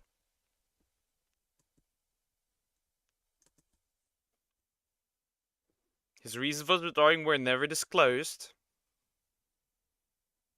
Now let's go back to what the doctor said to Shinji Aoba in private. He said, "You may face harsh and difficult things ahead, but don't look away. Face them." Would you say that the doctor's words might have gotten to Shinji Aoba? That maybe he's taking some sort of responsibility by accepting the death penalty and getting what he deserves? If this doctor really could have affected Shinji Aoba to accept the death penalty, who's to say that maybe in a different time or a different life with the right person, somebody else could have convinced Shinji Aoba to not do what he did and commit this heinous crime? I'm really glad that justice actually was served here. And as for the victims' families, I really do hope that they have found some peace in this world through all of this. And I also praise Kyoto Animation that they've managed to come back from all of this and stand up on their own 2 feet, still giving us some really great anime. But thank you guys so much for watching. If you want to check out some more content like this, that's pretty much the end of the video, of the topic. VTuber, fully deserved. Fully deserved. Insane dude. That was interesting. I never knew about that. That is some new information. That was wild. Huh. Well, Rip Bozo, good readings. Rest in peace, you won't be missed. Very simple. Very, very simple.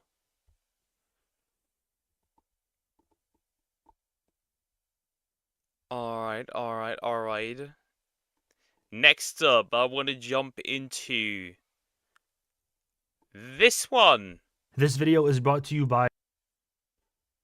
Bro has crazy hair. Bro has actually crazy hair. Okay.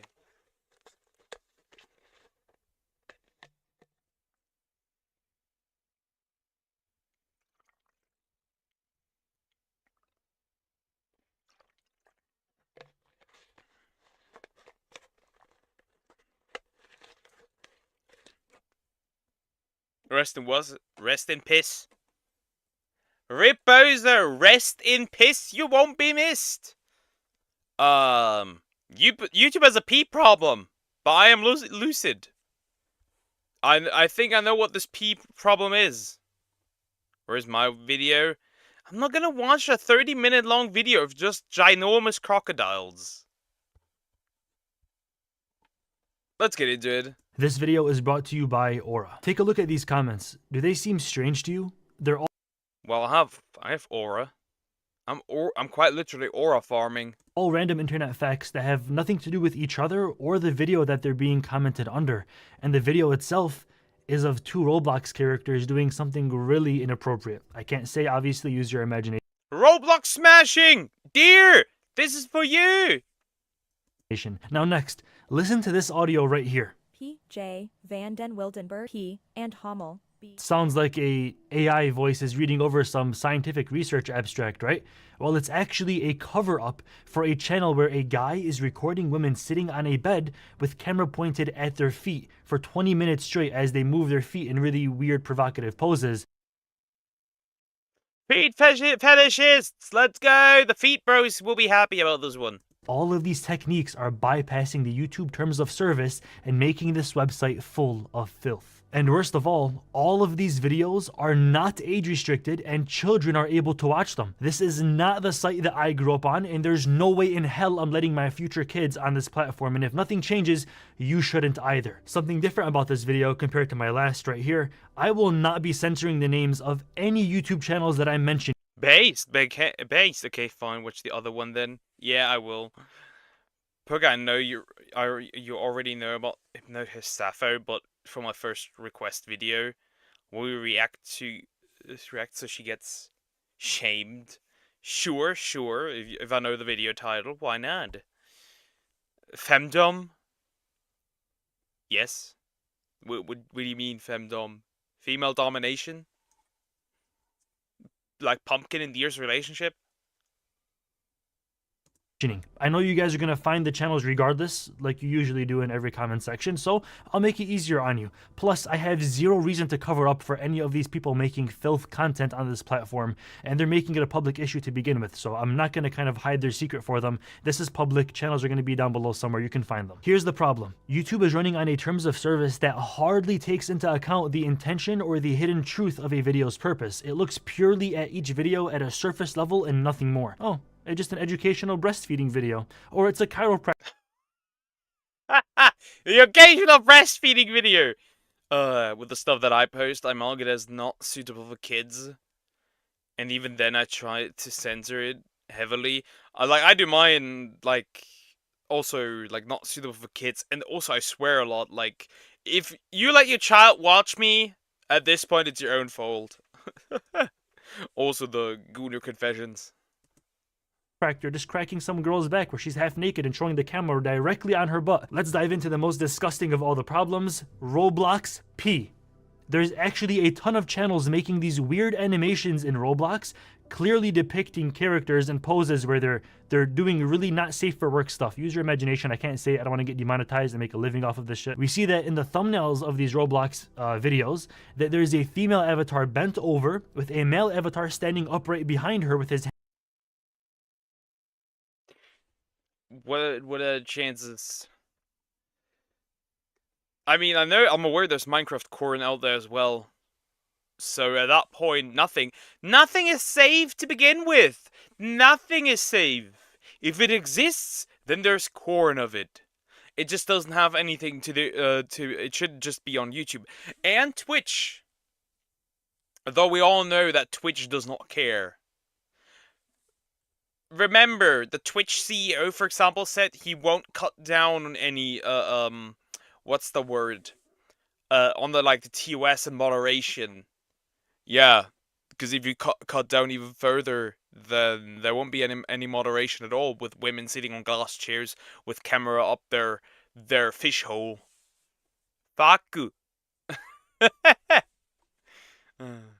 Hands up and hearts all over the screen. I'm sure anybody with a peanut-sized brain or the IQ of a toaster oven can tell what's actually going on here, but no, the YouTube algorithm can't. Perfect. 307,000 views in only 5 days, where the channel only has 24,000 subscribers. Where are these viewers coming from? This makes no sense. Look at the comment section of these Roblox P videos. You see stuff like, grass is a type of plant with narrow leaves. Plants in a grass family have narrow leaves. Grass is a type of plant with narrow leaves. I'm so confused. Are these bots? No, and the fact it's targeted towards kids because they are curious. I mean, obviously they're specifically targeted towards kids. Though for Roblox, they have now increased the age rating to 16. So there's that. Remember the guy that literally played with an OF girl and then a strip game? Remember that? Saying it is not targeted towards kids, but then when you watch all his other videos, they're quickly edited, safe for work speech and all. Yeah, definitely not for kids. The capital of Yukon is Whitehorse. The only explanation that I can think of is that the owner of this channel actually made a bunch of fake other channels where he starts to comment random internet facts in paragraph under his video to make it seem like there's nothing going on here. Look, everyone just talking about scientific internet random educational things, and this actually might be bypassing YouTube's age restriction checks to make the algorithm think that this is just a safe. There's nothing to be seen around here. Nothing. Everything is normal. No signs of intelligent life to see. To watch a video, and it's actually working. Now, it gets worse, and I don't know what kind of freaky fetishes this channel is pushing out to little kids, but one video with 400,000 views is actually an animation, and I'm disgusted to even say this. It's an animation of 3 Roblox girls farting on a Roblox. You could never say this. I don't know. I couldn't say this with a straight face. I'll be real. I couldn't say this. If I said this would take me multiple takes. Good God. It's wild. Do you know there's a gacha that just rips off anime characters and turn them into girls? Yeah, I've seen that on Twitter. I've seen that on Twitter. I've seen that on Twitter. Yeah. Like the guy from Chainsaw Man, Gojo. Stuff like that. How do you do, fellow kids? Is what comes to mind true? Male character as he lays on the floor. Now, please don't clip that. And how about this channel here that has 10 million subscribers and posts sexually suggestive Roblox Roblox videos? I mean, one of the thumbnails even has a Roblox girl bent over for a guy on the bed, and he has a chat box on his head saying, "Nice dance," with 3 million views. I mean, these are the videos that you're making for children to watch. You're clearly making kids' videos. Anybody can depict that instantly.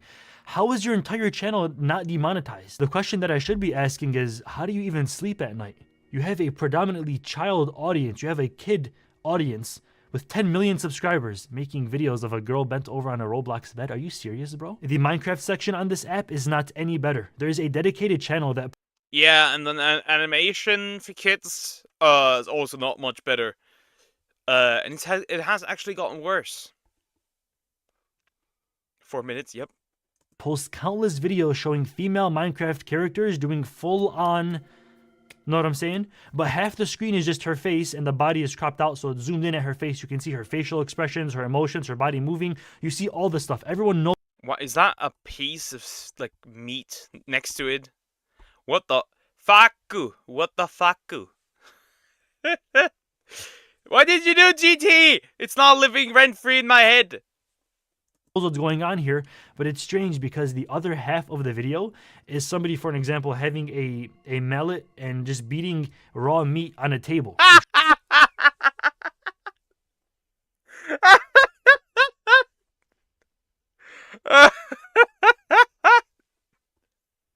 Sexual animation and quite literally beating meat. What the fuck? What the heck? That is so wild. That is so stupid. That is so fucking dumb.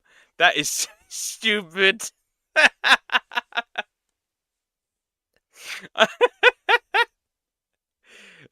Desu.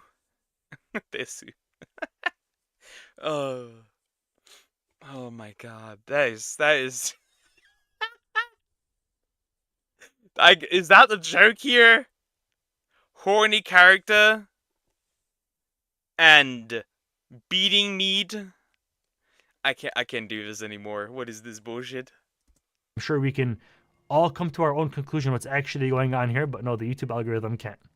Like usual. And these videos are actually getting over 60,000 views. Can YouTube really not detect that the left side of the screen is quite literally cropped out P? The body isn't showing the movement, obviously, or the actual thing from happening, but you can see from the facial expressions clearly what's going on here. It is so important for parents to have control over what their children are viewing online. Thankfully, today's sponsor, Aura, has some of the most in-depth parental controls possible. Aura alone locks your Experian credit file, it monitors nearly all of your personal information for fraud, and removes it from data brokers and people searching sites online. It screens calls before they even get to your phone using an AI-powered call assistant, so you literally get 0 spam calls. I've used it myself. This is phenomenal. With Aura, you can literally monitor what site... Aura. I have Aura as well. Okay, added it to it. Diagonal, I added it. Really special. Faku poke. Poke no gooning desu. Stop it! Stop speaking like this! I will slap you. And apps your children use across nearly all of their devices. You can limit their screen time, pause their internet, and even get voice and text monitoring of their PC video games. You can actually get alerted if they're talking to a predator online, being scammed, or even being cyberbullied, with an alert going directly to your phone as they scan the voice and audio and text being played on the screen. Aura is a service that my family actually uses. We're signed up using the link in the description down below. That's $29 per month for the entire family, or just $12 for for yourself. It's aura.com/lucid for 14 days free trial. Check out Aura today. One thing that I cannot look over, nor do I respect, is iShowSpeed. There are multiple live streams of him literally doing it live in Roblox, the kids game, Minecraft, also a kids game, and VR chat. And people just laugh it off because of his funny facial expressions and for the sake of him being an internet meme. Like, bro, how are you going... Voice and text monitoring, not necessarily the safest, I'll be real. Not necessarily the safest. To do it in a video game with 20,000 people watching you and a girl on a Roblox bed, and she's literally making the noises as if it was happening in real life. You have kids watching you that play these games that look up to you, and you're literally glorifying Roblox P. But there's this one channel, and it's always been creeping me out because it's so strange how it's being ran. There's one man that is recording a bunch of women. He like switches them out and alternates between the women for each video. He records them walking in public, pointing the camera obviously at their rear end and at their feet. He records them sitting at a park bench, at a curb of a sidewalk, inside their bedroom, and feet! We're back at the feet! the strange part about it is, if you listen to these videos, I'm not saying to watch them because it's obviously, sexually gratifying content, but the audio is not gratifying at all. Just take a listen to this. Veiling the comfort and craftsmanship, exploring arch support in leather sandals, and quote. It's like an AI voiceover playing some brand new research article or some scientific papers about reflexology or physical therapy that have to do with feet.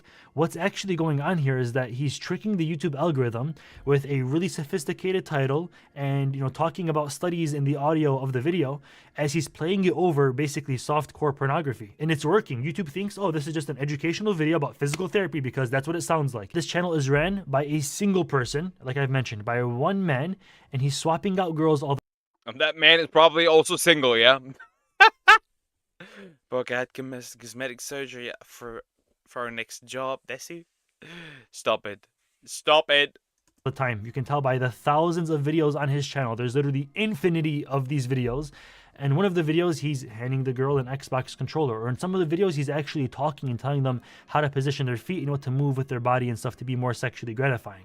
The Patreon account isn't just one girl, even though it seems like it's being ran by one girl. It's many girls, and they're all being paid by this one single account. I'm not sure who this guy is that's running this entire ring of feet-selling Latino women online, but he's a faceless man publicly profiting. Why even feet for Latino women? Wouldn't the booty be more lucrative? Just saying. Shadow loves Latino women.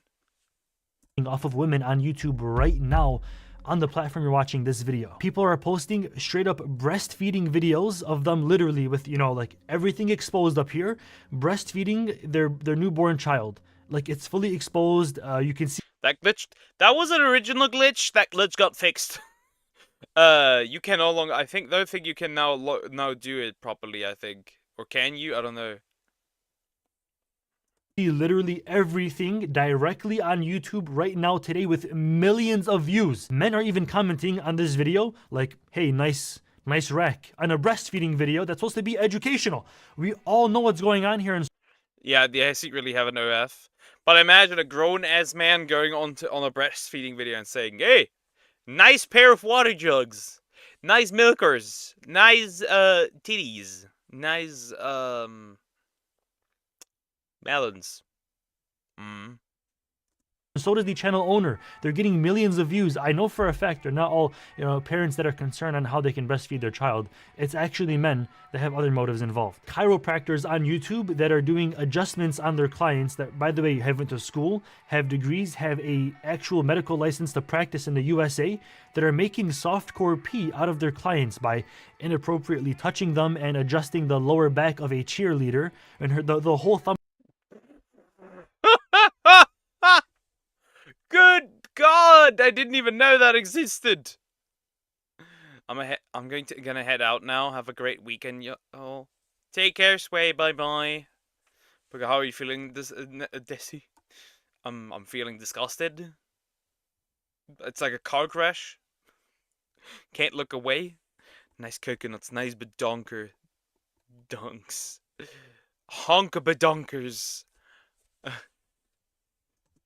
Thumbnail is literally just her butt. Nothing else, no back, no nothing. Just literally her rear end. The one that pissed me off the most out of everything that I've mentioned today is the yoga videos, all right? No, it's not actual yoga. It's shameless OnlyFans girls doing fake yoga videos on YouTube where they get in an anime-made outfit, clearly arousing the audience, right?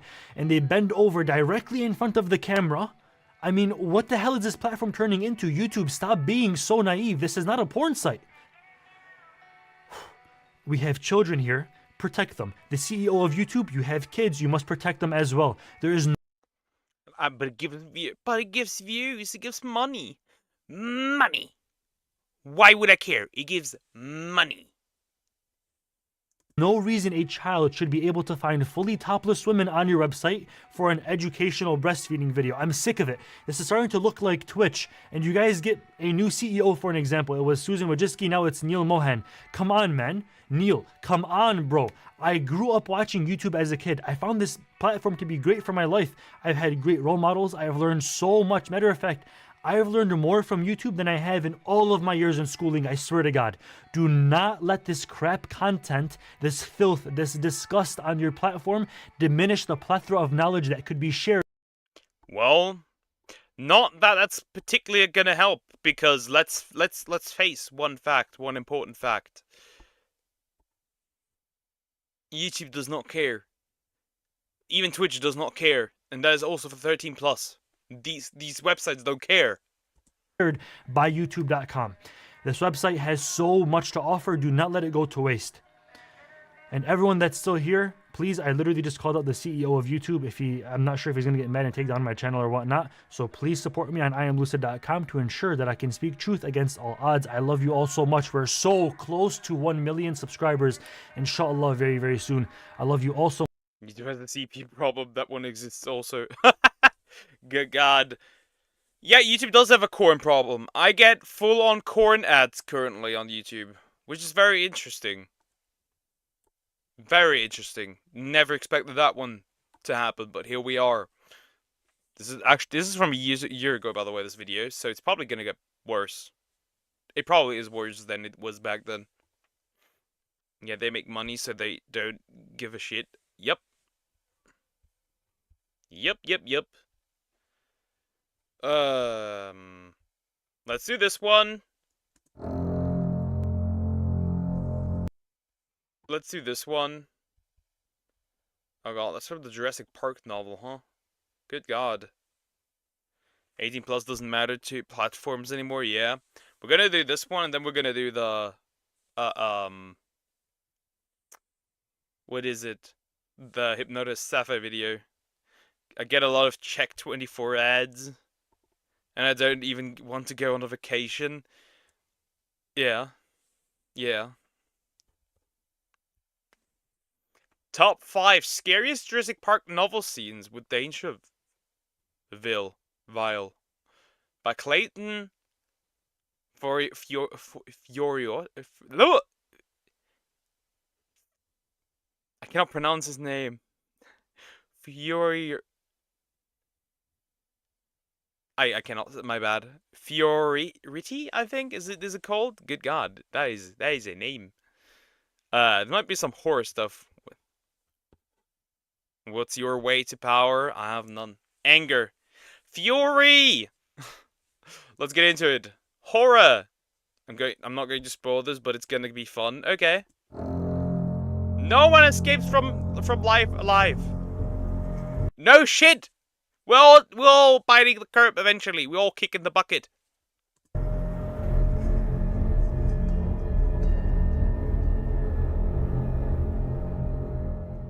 The Jurassic Park film scene. I also have to say, my dog just smelled her own fart. Do with this information what you will. You aren't Goku, that was a weak as fuck Fury. I could show you Fury, you shitty deer.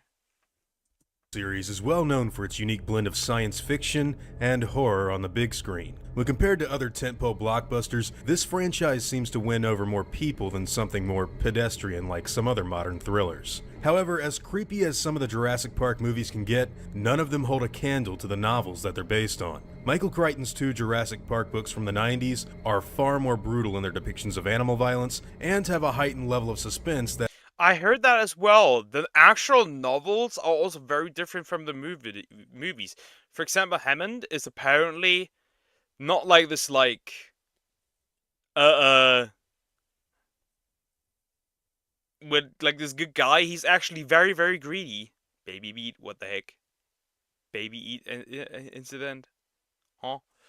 Now the only thing keeping me currently alive is YouTube. Let's go. That isn't easily translated to the silver screen. The stuff that happens in the books is so much more terrifying that it needs to be talked about separately from the films. Make no mistake, the novels weren't written for little kids that love dinosaurs. These were actually mandated by the publisher to be written as horror-driven as possible, and it definitely shows. Now, because of the more horror-oriented nature of these books, I thought it'd be a good idea to tackle this subject on Hallows Eve. But I'm not going into this countdown alone. What's up, guys? Jacob here from Dangerville. He is a burb! But it's not a raven, so I could care. How are y'all doing? Piss off, Jacob, this is my bit. Hi, Claytonians, how you doing? This is Alistair, film director and co-creator of Dangerville, here to hijack your video. Let's talk Jurassic Park. Today, we're going to be going over the top 5 scariest scenes in the Jurassic Park novels. Number 5. Camouflaging Carnos. This is one of the more creepy that was mentioned ever moments that bookends Crichton's second Jurassic book, The Lost World. Towards the end of the novel, we finally get the reveal of what killed Diego at the beginning of the story. When Dr. Thorne goes out to look for some gasoline for one of the Jeeps, he starts to hear a heavy, ominous breathing. Once Sarah Harding and Richard Levine start playing with the lights that have been set It's Gorlock the Destroyer up around the complex, they find out that a pair of Carnotaurus have actually claimed this area as their territory. They wouldn't know this if it hadn't been for those lights though, because these Carnos have the unique ability to blend into their natural environment like a chameleon. Once the outlines of the creatures get revealed to the reader, Dr. Thorne's life is recognized as being in real, serious danger. It's a scene that many have noted as being one of their favorites from the second book, as well as one that would eventually get adapted in the 4th Jurassic movie. It can camouflage! Definitely a highlight that fans love to talk about. Number 4. The Rex Nest is... Like, camouflage does... I think that only in the movies that I hope it only happened once. But here in the books, it actually happens with other dinosaurs as well. Interesting, interesting. That's why don't stuff the frog DNA in there. Keep the freaking frogs out of this. I'm not going to spoil anything from this video. Say it 10 more times. Disaster.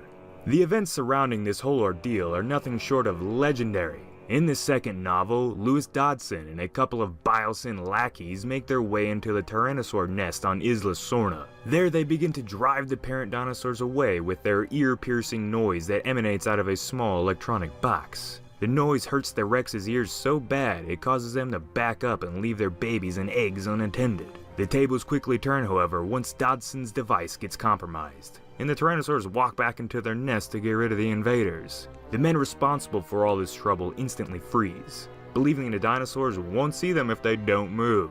Unfortunately for them, this is not the case, and one of them gets his arm ripped off by one of the animals just before Dodson takes off in the getaway vehicle.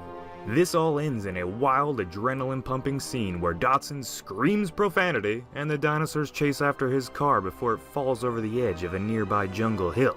This was undoubtedly a tense moment, and by far one of the more brutal. That's why you don't steal Rex eggs. Don't touch the Rex eggs! Don't. What did we did not learn. We did not learn. I want people, once my recommendation comes up, there's a huge difference between me as a furry and her being a furry zoophile. We know. Ways for someone to go. Whenever someone gets their arm ripped off in a Jurassic story, you know they ain't walking out of it alive. Number 3. The Death of Dennis Nedry. Now, I know that a lot of you... Ooh, so it's more brutal? Ooh, so it's more brutal in the novels than it is in the movie? Interesting. I'll eat the egg. You are a deer. You are not eating eggs, buddy. that haven't read the novels will probably assume this one to be kind of questionable. Nedry's death in the movie is actually played for quite a few laughs, and the focus is more on the surprise of the Dilophosaurus popping Frill than it really is anything truly terrifying that happens to the actual man on film. But the book gives a far more brutal end. You see, in the novel, the Dilophosaurus that kills Nedry is actually 10 feet tall. And after spitting into his eyes, it slowly walks over to the man and slashes him across the belly. After this happens, the programmer feels around his torso for what exactly happened to him, just before he realizes that he's holding his own intestines in his hands. Oh! Ew! Never mind! This is by leagues more brutal! Okay! Wow! And that's big Dilophosaurs, not like there's baby boys in Ark. My favorite Funko Pop is, by the way, is from Rexy. Okay, I mean Rexy. Oh, good pick. Good pick. After falling to the ground, mortally wounded and terrified, he comes to another realization. He's actually fallen on the dinosaur's feet, and this is followed. Bro is cooked. By the animal biting into the sides of Dennis Nedry's head and lifting him up into the air. The last thing we read is simply of the hope from Nedry that this will all be over soon. If you haven't checked it out just yet, I'd like to let you all know about the video that I did for the Gaming Beavers YouTube channel where I go over this scene in full. Make no mistake, it's definitely not something you saw in the 1993 original. The death of the baby. In Baby? Uh-oh. the first Jurassic Park book, there is actually an early plot point that details the animal's escape on the mainland. At the beginning of the novel, a lot of compies have actually began attacking children in Costa Rica. I hate these motherfuckers. Beat them to death, nuke them, shoot them. I hate them. I hate these little dudes. And one particular incident depicting this ended in a very unfortunate fatality. Once a newly born baby is left unattended in the room of quiet little house, something truly terrible happens to the infant. When the midwife comes to investigate the strange chirping coming from the bedroom, it's too late. A trio of Compsognathus have already managed to bite into and eat the helpless baby's face. The way this scene is described to the reader makes it by No! And one more reason to hate them! One more reason to hate them! Another reason! Another perfectly valid reason to hate them! far the most disturbing death scene in the entire franchise, and it actually makes me pretty adamant about the viewpoint I have on the movies. I am someone who is totally against the idea that human beings have to, quote, earn their deaths in the Jurassic Park movies, and a lot of my reasoning behind that happens to come from this and other similar scenes. I think when you listen to that particular criticism and apply it to your dinosaur movie, it takes away a lot of the suspense and scares from the adventure. If we stuck to the no good guys... That's it. If I play Ark again, I'm killing every single compy that I walk by. This guy really loves details. Interesting, yeah. If I play Ark again, I'm killing every single compy. I don't care. I'll throw them, I'll smash them, I'll shoot them, I'll nuke them, I'll burn them. Dyed claws that many people have begun to spread, I don't think we'd have many compelling thrills in the upcoming films. In my opinion, it should be a fair game for everybody. If you're a human being in the Jurassic Park story, you're on the menu, regardless of where your allegiances lie. I want people to Uno reverse. Instead of dinosaurs eating people, what about people eating dinosaurs? Now, back to you, Clayton. Now, just before we get into the number one pick, I wanted to go over a few honorable mentions. From The Lost World, I have to bring up the raptor attack on the High Hide, as well as the trailers over the cliff scene. Everyone loves that. And of course, from the first book, there's the death of Dr. Henry Wu, Mr. Arnold's encounter with the Velociraptor, and Wait, Henry Wu dies in the books? Magnificent! Based Grant's suspense-driven battle against 3 raptors in the hatchery. But if I personally had to pick one part of the novels that is the scariest scene in all of Crichton's Jurassic work, I gotta go with number 1, the main road attack. Again, this is a scene that was actually shown off in the first movie, but man, it is far scarier in the actual book. The events that take place are actually radically different as well, with Alan Grant looking out and watching the whole car in front of him disappear after the T-Rex first breaks out. You see in the book, the Rex actually picks the car up in its mouth and tosses it aside like it's nothing.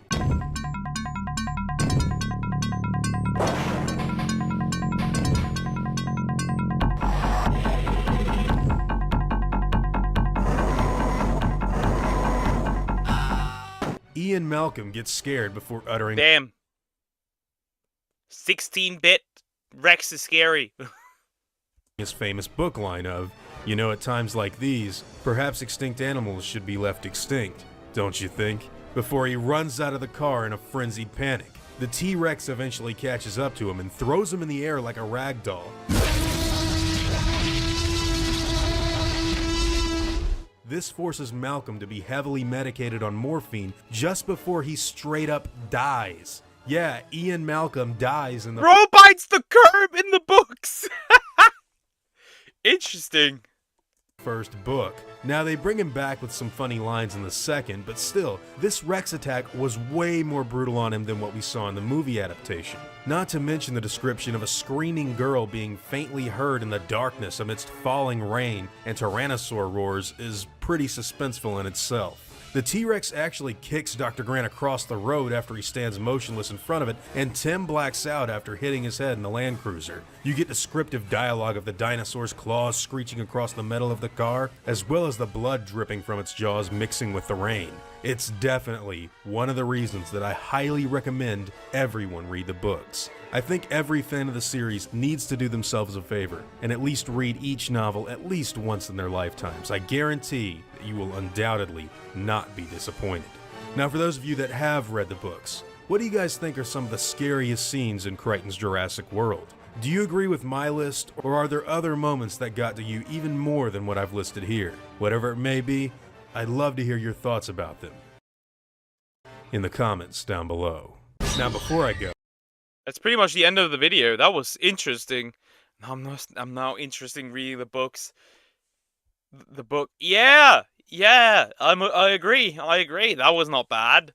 That was nice. That was a good recommendation. For especially Dennis' death. I didn't even expect that to be this brutal. I did not expect that. Anyways, the Hypnotis Sappho video. Good God. Prepare for animal lovers. This will be the last video of today. Good God. Oh no. Well, time to get into it. Certain interesting hands, kind of love it. So what do you think? Awesome. Great. I don't even want to like this. Oh, am I going to? Alright, Hypnotis Sappho coming out about things. This is a re-upload by Ixion. This is about a famous animal lover. An animal lover. Prepare.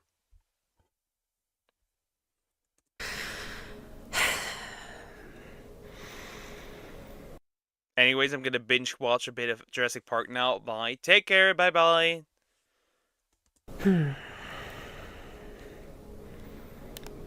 Hi everyone. You all know me as Sappho, and I wanted to— I wish I didn't know you. I wish I didn't know you. I do, but I wish I didn't. I do, but I wish I didn't. to make a video about coming out. Coming out with I wish you would have stayed inside. anything can be very difficult, especially if it's something that society currently views with disgust. What do you mean currently? We better do that forever. Disgusting. or is a bit dangerous to even come out with the way that things are right now. And it's a lot like when homosexuals were coming out. No, no, no. This is nothing to do with. No. This has nothing to do with gay people. No. My first video recommend. I want people to understand I'm different from this person as a furry. You do not diagonal. You do not need to prove that. We know. I've met furries before online as well. A lot of Christian furries as well. Calm down. All is good. In the 1960s, during Stonewall and those sorts of events. And I know that 99% of my viewers, my community, you don't have anything wrong with homosexuals or gay people. You support them, you support LGBT, nothing against them. But I support them to a certain degree. Once it gets too degenerate or it's much morally evil, like the term egg cracking, then I'm out. Or when it becomes your entire personality and you have nothing else to offer but being gay, and the entire life revolves around that, then you're also just weird. I guarantee that many of you, even if you can't imagine it now, if you were growing up in the 1960s and were being fed all of the news and... Like, I've never even... Only up to a point, exactly. Is she trying? I've never seen her full response. I just see the royalties here video. I've never seen her full response. Is she really trying to compare her wanting to do the not nasty with animals? Is she comparing that to people being gay? What's egg cracking? It's a term used for that trans people like to use to making somebody aware that they might be trans. It's pretty much just grooming somebody be trans. There was an entire Reddit once. There was an entire Reddit once dedicated to that. It's pretty much just a term for groomers. It's a terrible term. Social propaganda about how gay people should stay in the closet, how it's unnatural and against nature, and all sorts of crazy shit like that. A lot of you would probably be anti-gay, anti-LGBT, and that's just how it is. And I respect you all, and frankly, this sort of thing would have leaked out eventually, especially with how cancel culture is these days. And this has nothing to do with cancel culture. You wanted to smash animals. Other furry drama. There would be people out there that, you know, they want to have a gotcha moment. They want to build their fame and popularity and, you know, expose people. And I'm just not going to give the opportunity for a Sappho exposed kind of video. Yeah, by exposing yourself. I thought I was watching your stream, but I was watching your video. Didn't realize because I was drawing. Why does she sound like that? I don't know. Oh no, not this one! Yes, this one! And I would rather suck the air out of the sails of the Rantsonas. You would suck other things as well. Let's be honest out here. Disgusting dog. She has. And instead of letting this sort of thing build, just be open and honest about myself and my beliefs. And I want to clear the air and say that, for the record, I am a zoophile. Get the wood chipper! You did not mishear that. I wish I did. I am a zoophile. I do not have a thing for humans. I am more attracted to dogs. When she said, "Can I pet that dog?" she meant that literally. Don't. Keep your dog fuckery to yourself. Like German shepherds. My dog is not safe. My dad's dog is not safe. Run. If you are willing to stay and listen to my view and explanation.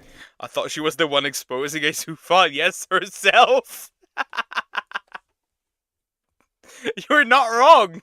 She is exposing a zoophile. It's herself. That is the point of this video. It is to show that there are ethical guidelines. There are no ethical guidelines. A dog cannot consent. My bad. She has types. She has a things for dogs and a type for dogs. Yes. It's not so black and white like many furries. Yes, it is. Yes, it is. Yes, it is. It is black and white. Furry's good. Zoophile's not good. Think that it is, and a full explanation as to the way that I think and the way that others think and why. Zoophilia is often very misunderstood, especially there is nothing to misunderstand. Because of certain very terrible people and what you may have seen in the news. And someone that I will not mention, if you remember that situation with the zoo sadism leaks a few years back.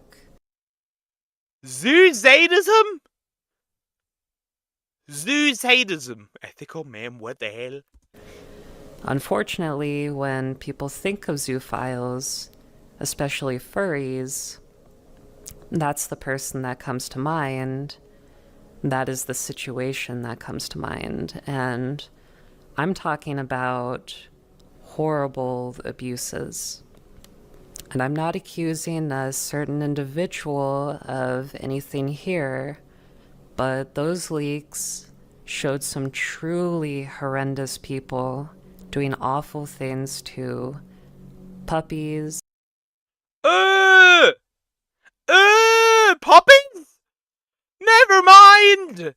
Never mind! Never mind! Puppies? Good God!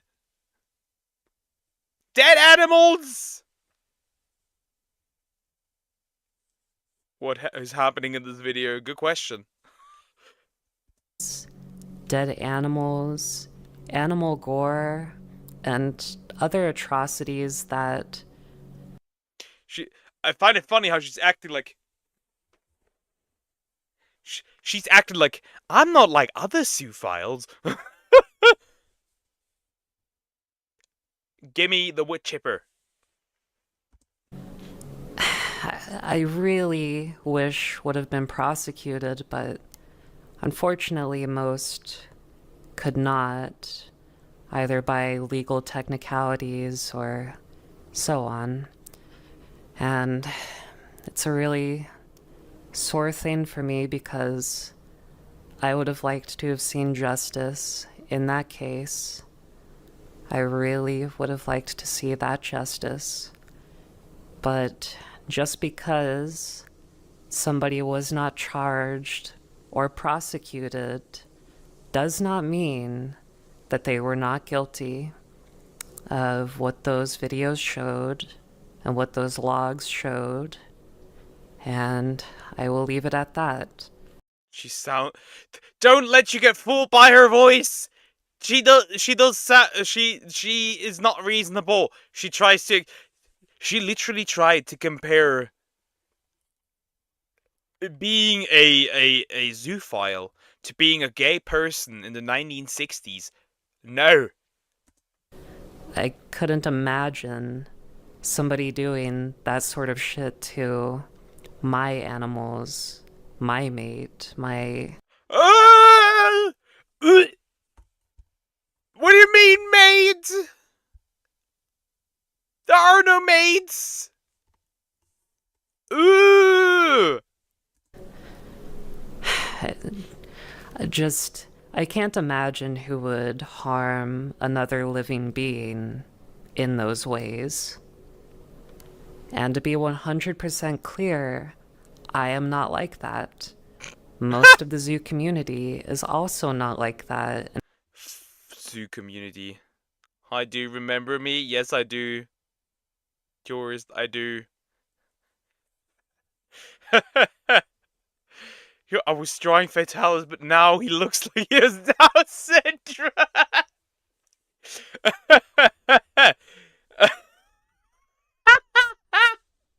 I have this weird picture now in my face.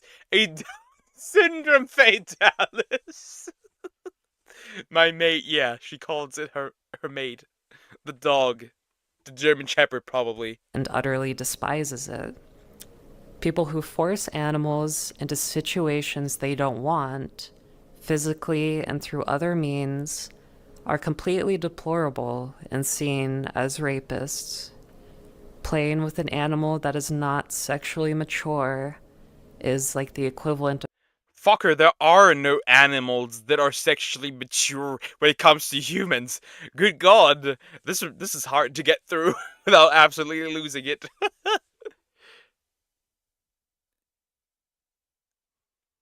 I was speaking to you in Arabic. Yeah, I've seen it.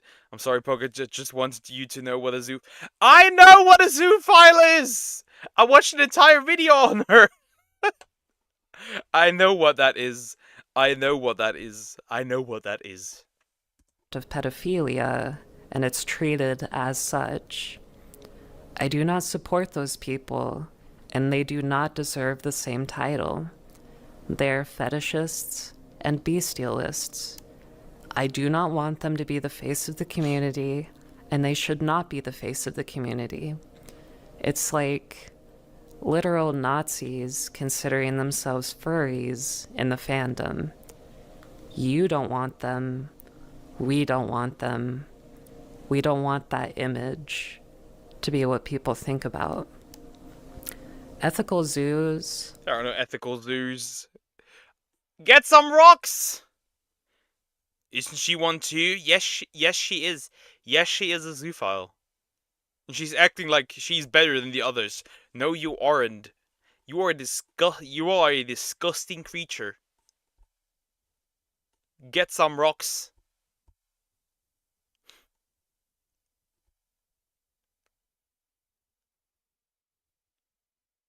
Down Talus. Interesting. Interesting. Bro almost looks more like Smaug from The Hobbit.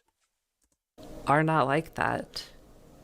Zoophiles are among the most caring and loving people towards animals. I can no longer hear this. It's not that bad. It just looks depressed, and it's as if it's crying. You're a new subscriber. Your content is hilarious. Thank you. I appreciate it. Good God, dude. Just what the heck? Just what the fuck am I watching? What?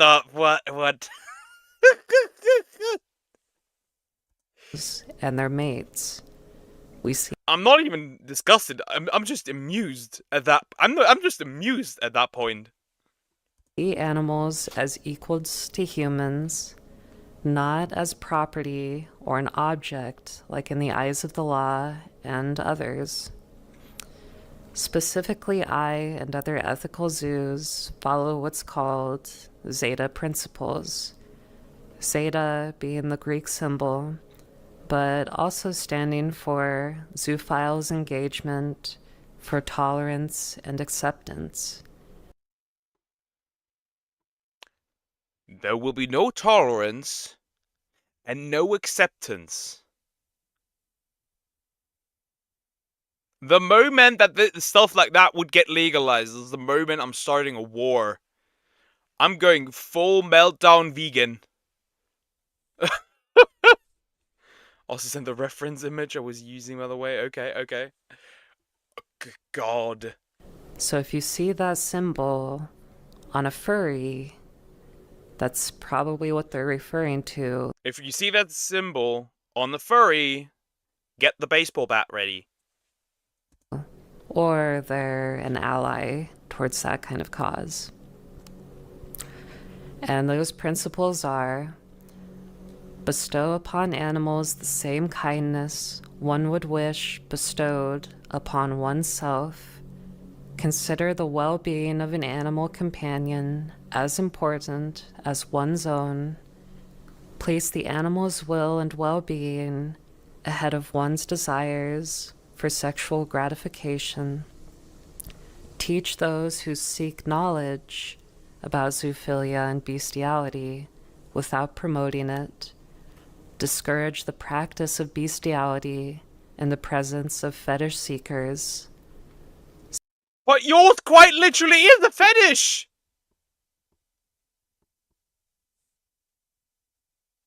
What do you mean?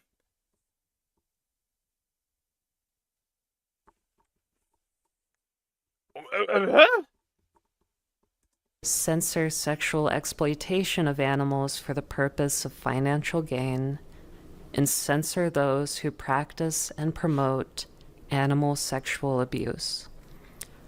Zoophiles are not the same as bestialists and fetishists. Yes, they are, because it's quite literally a fetish. It's quite literally. Apparently, also, by the way, this sort of stuff is linked to brain damage. Did her mom drop her once somewhere? Who do not follow those principles. Hypothetically speaking, I would see my partner or my mate as an equal to myself. Everything would be out of love, care, and affection for their wellness and well-being. It would not be to serve myself and my desires. And a lot of people have issues with this sort of thing, which is understandable. I can understand the point of view that others have about my views. The biggest argument, of course, that comes up is about consent. And that dog cannot consent. Yeah, that was probably the problem. We wouldn't get fatal autism, though. Is it then fatalism? Just asking. And what is that like, right? And they want to compare like apples to oranges. They want to compare a grown adult sexually mature animal to like a toddler, basically, comparing apples to oranges. And in my opinion, it's a bad faith argument. I don't think you can compare a sexually mature animal to a not sexually mature human. I think it's bad faith. But back to that. How is that faith? We also measure animals' intelligence based on how intelligent they are compared to humans.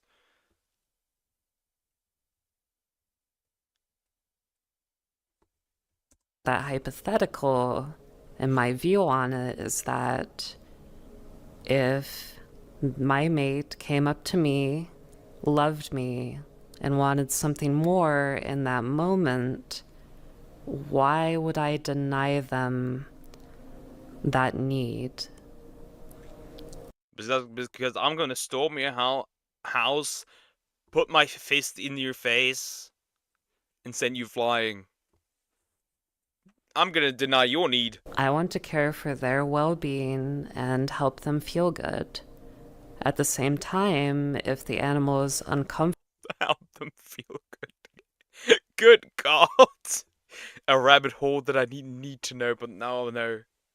Or walks away, that's a no. That's a do not continue that say I do not consent. I have a really close zoo friend that can explain more in a non-hypothetical way in the second half of this video. And this friend... I can barely make it to the first half. Because I want to ram my head into a wall. has a female German Shepherd mate.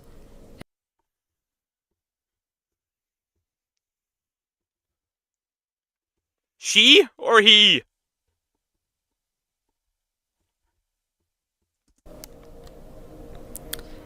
I have a really close zoo friend that can explain more in a non-hypothetical way in the second half of this video.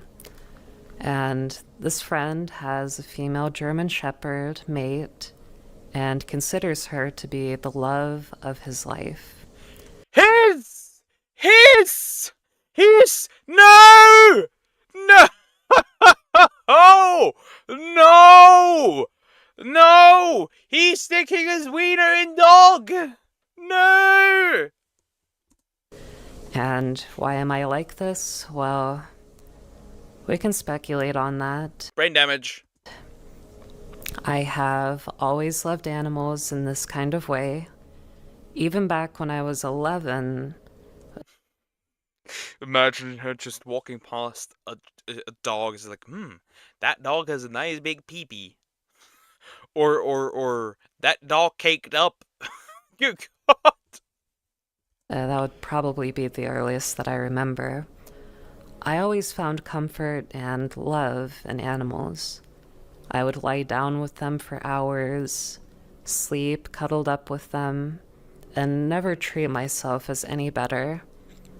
My 2 golden retrievers at the time... Save those Oh, at the time, okay. We need to skip this one, please, I beg of you. I'm thinking about it, because good God. Were my place of safety and comfort. They were not safe! I did not do anything sexual with them.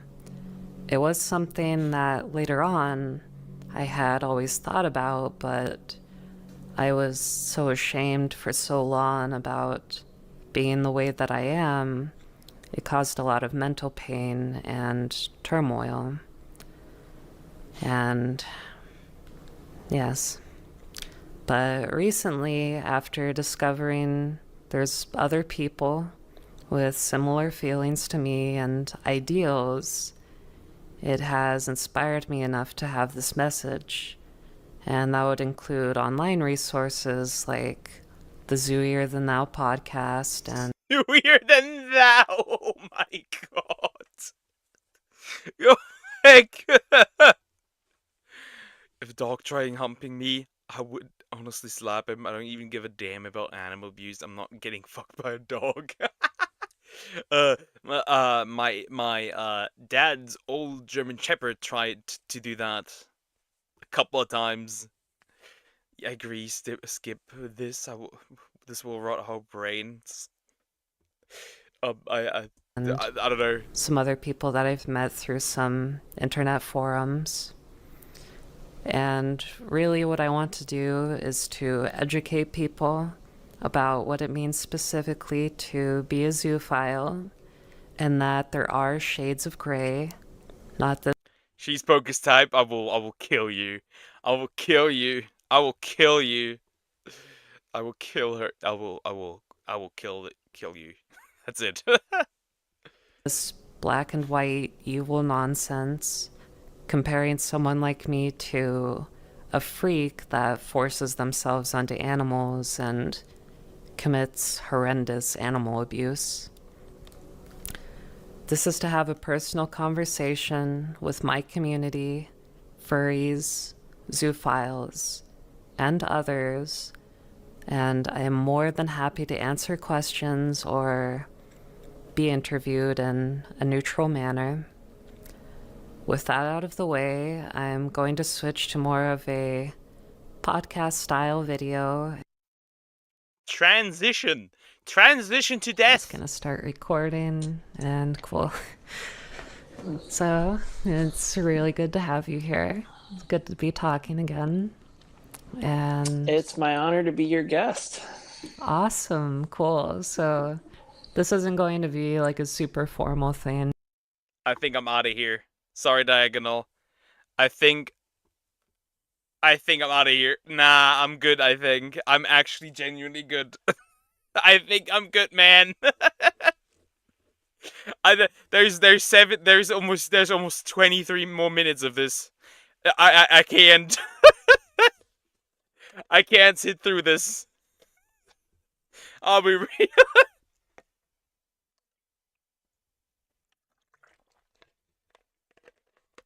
That is so gross.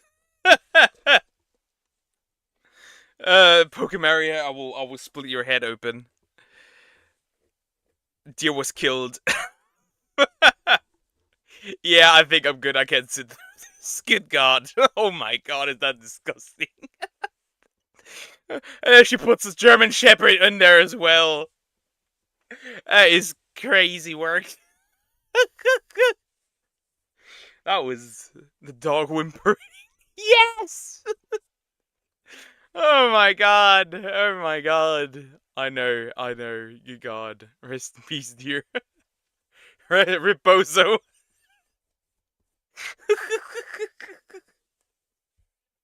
That is tremendous. Good God. Wow. I'd rather watch a different one. And I do have a different one, a shorter one, that I can watch. Man, oh man. People do exist. Nah, I cannot sit through this.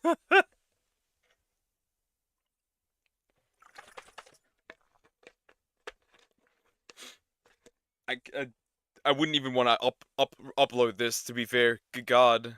Let's watch some memes. I don't even have any memes, to be fair, here.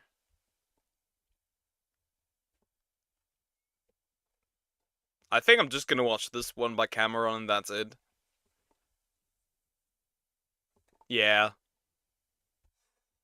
Let's do YouTube that. has... This is the last one I'm gonna watch for today. I think. Man, oh man. YouTube has a huge problem by Cameron. Does YouTube have a huge problem? I think I probably know what he's going to talk about. Is it the favoritism that YouTube puts out there? I do think so. It's just funny how Deer has no longer any power. YouTube has a huge problem, and that problem is favoritism. Now, for y'all that follow my Twitter, y'all probably already know about this, but for those of you who don't, I've recently received 2 strikes on my channel. One warning strike, which is basically a strike with no penalty, and one actual strike, which is a strike that stops you from uploading for a week. And if you get another 2 within 3 months, then your channel is pretty much cooked. And I'm gonna tell y'all how and what caused this to happen. Bro, how did you get these? How did you get these? Oh my God, Poker still didn't watch my video. You are unbelievable. I can do yours after this as well, my God. With all due respect, Poker, do you understand why I don't recommend videos to you? Apparently so. That was special. That was like I knew the entire. I reacted to her before, but I didn't even watch the entire. Like I didn't even watch the, like the real video. Just to watch the one that Royalties here made. God. So yeah, when it comes to favoritism, it's actually quite funny because you know, Markiplier at one point streamed straight up a coin game. Straight up. To test this out. Poker hates me. Nah, I will do yours up. Your Star Wars one after this. Because I believe that this is some classic YouTube BS, some classic YouTube favoritism, if you will. So January 1st, 2025, I released a video titled Deshae Frost Has a Huge Problem, where I took a deep dive into Deshae Frost content on his YouTube and Twitch. And the overall point of the video was me critiquing his content and pointing out the fact that he'll do anything for views, like sexualize his own family. And in the video, I took a look at Deshae's content from his past and from his present, and I used it as an example on why you shouldn't value views over everything everything else because those views will drive you to do weird Yeah, no shit, no shit. We are aware. That makes sense. We are aware. things. I mean, look at Logan Paul. That man recorded a dead body. And after I uploaded the video, it was doing fine. Many people saw it. Many people reacted to it. Deshae even reacted to it. And he didn't like the video, so him and his audience decided to mass report my video live on Twitch. We're reporting that video! Report! This is harassment and bullying! This is harassing me! Dead It's harassing me! It's harassing me. Well, there he came from in this case. Wait, isn't that the dude? Wait, isn't that the dude that, from like one movie? I'm thinking about it. Ironic Poke is watching a video about favoritism, showing favoritism towards you, Croc. Oh my, everyone but you. ass!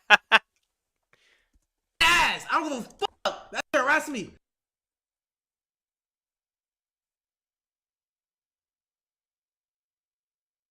You can't just send your audience to go mass report a video because you didn't like the video that was calling you out for doing the weird things that you Hi Korzik, how you doing? Hope you're doing good. That's a coward's move, I'll be real. did. Number one, it makes you look even more guilty of what I called you out for. And number two, it's also just not a good look for YouTube. You've got one of your bigger creators who's amassed millions of subscribers all throughout the platform reporting videos with his audience because he didn't like the video. Like, I understand that Deshae Frost is trying to get some good PR now, but this isn't the way to do it. I'm sorry, like, this isn't. And the craziest part is that Deshae Frost uploaded his reaction to my video the next day, yet he tried to get my video taken down. How are you going to try to get my video taken down, but also try to benefit off of that same video that you're reporting at the same time? You know, it makes no sense. Days later, my video was still doing well. It was still up on my channel and there were no real issues. Then it randomly got striked down for YouTube's sex and nudity policy. That's when I got a warning on my channel. I mean, it was very sexual. It was very sexual. It was very sexual. True, true. It was very sexual. There's no denying that. By the way, Crocorog, where's that Star Wars video? It's gone. Did you delete it on Discord? Channel because I've never received a strike before. They claimed that at the 121 mark, I broke the YouTube guidelines, which at that mark, it was a clip of Deshae Frost biting a girl's butt, and I didn't blur the clip. Also note, I've used this clip before on my channel, and YouTube has never had a problem with it. It's in one of my biggest videos, so I thought that since I already used it once in a video already, then it'd be okay for me to use it once again, but I guess not, according to YouTube. I tried to send in an appeal because I thought that this could have been something easily blurred. Damn, that clip is on my channel as well, because I reacted to that video. Good God. With YouTube's editor. Plus the video was up for like a good 10 days, so I didn't really see it as much of an issue. But YouTube denied my appeal and they took the video down fully. So I was like, okay, I'll just re-edit the video, add even more blurring, make it even more safe for YouTube, and I'll just re-upload it tomorrow. Like, I have no problem with that. Note, a majority of the clips in this video were found on the Deshae Frost Vlog YouTube channel or the Deshae Frost Live YouTube channel. So I re-uploaded the video on January 10th and I kept everything the same, like the title, description, tags, thumbnail, everything was the exact same except for the editing in the video. The video had more blurring. And the video was fine for a few hours. It was up on my channel just chilling. And then the video randomly gets age restricted. And the reasoning they gave me was because of a clip of Deshae biting the girl's butt once again. But this time around, the clip was completely... I also find it funny, right? There's worse, there's literally corn animations on YouTube. But a guy biting a woman's butt, that's where you draw the line. That is where you draw the line, not when children are being like sexualized, but that is where you draw the line. Completely blurred. And what made me even more confused is that this same clip is on the Deshae Frost channel and it's blurred too. So I send in an appeal, and while my appeal is pending, my video gets taken down fully. But here's the tricky part. The reasoning they gave me for why the video was taken down was because of a blurred clip of Deshae Frost on a roller coaster with a woman touching on her breast. Now I know this sounds crazy. I know this sounds insane. You're gonna be like, oh, you deserve that takedown. But hear me out. You know where I got this clip from? A video from Deshae Frost titled 24 Hours in NYC that is still up on YouTube till this day. It's been up for a year now. In his video, he didn't blur out the footage at all of him touching the woman's breast. He just uploaded it raw. There's boob touching on YouTube. Interesting. Yet my video gets taken down for sex and nudity from this same clip that was on his channel. Except I blurred the clip to be extra safe, yet mine is somehow being targeted. It made absolutely no sense to me. So I sent in an appeal for the video being taken down because the age restriction appeal was still pending. And my appeal for the video being taken down was denied with quickness, like 20 minutes max, and I received a strike on my channel. So bro got cooked immediately. Well, that's kind of terrible. That's awful. After that, I go to YouTube support because I'm under the impression that YouTube is clearly in the wrong. There has to be some mistake here. How did my video get taken down for this part specifically, yet the video that I got this footage from is still up on the platform? So I talked to support. Long story short, favoritism because you're a smaller channel and he is, so you make less money than he is. Who's this guy that's crazy? I think he was once part in the movie as well. I don't know which one, but yeah, he had like a huge that guy had like a huge downfall. But yeah, it's favoritism. He is allowed to have this, but you aren't, because probably you are a small channel. We also had it like with channels that got terminated, the whole Tiger situation where bro still has not his channel back. But clip channels from Shy Lily are back again. Because she's bigger, so she has a much easier chance to, like, apply. I told him that I believe that my channel is being targeted and I believe that YouTube made a mistake. And I went through two people and they both just told me the exact same thing. They said that at 1331, I broke the community guidelines for sex and nudity, which at 1331, that was the blurred clip of Deshae on the roller coaster touching the woman's breast. But when I would send them the video of where I got the footage from, I'd ask them, how does this not break community guidelines, but my video somehow does? They would tell me that it's something that they could no longer override because they already made their decision. All I wanted was a clear answer on how my video got striked, yet the video I got the footage from is still up on the platform, and they just wouldn't give me that answer. So I made a 7-minute video on Twitter talking about damn, nice double standards you got there. Nice double standards. What I'm talking about now, because I couldn't upload for a week. And I really got nothing but bot responses, but they did look into the whole situation for a third time. And I do appreciate them for that. But they told me that I somehow broke the community guidelines for a third time. And I was like, okay. Yet the videos I got the footage from are still up on the platform. It makes absolutely no sense. And I wanted to shed light on this because I believe that YouTube has some of the most unfair and unclear practices when it comes to their demonetization and strikes. It would have been fine if they gave me a detailed explanation. No, I think YouTube is number 2. I think Twitch is at the same level. Like, you can get banned for fraud because people donate money to you or send you bits before you even stream on their platform. No joke. That can happen. You get banned for fraud. It's so over. On how I broke that specific policy at that specific timestamp in my video, but they didn't. The issue at hand is that there was no real transparency. Like, I understand that this is a business and they can't tell me everything, but they have to at least give me some sort of details on how I broke community guidelines, yet the video I got the footage from is still up on the platform. Like, how did mine break guidelines, but this creator's didn't? Just let me know. Because no one wants to make the same mistake twice. So let me know now so I don't end up doing it once again. Like, how does YouTube expect someone to be like, yeah, I broke a rule and I have no idea how I broke this rule, and the people who made the rules won't even tell me how I broke? Well, it happened, but I have no idea how it happened. The thing with like this whole favoritism problem is actually mostly just numbers. It all revolves around numbers. That is the only reason.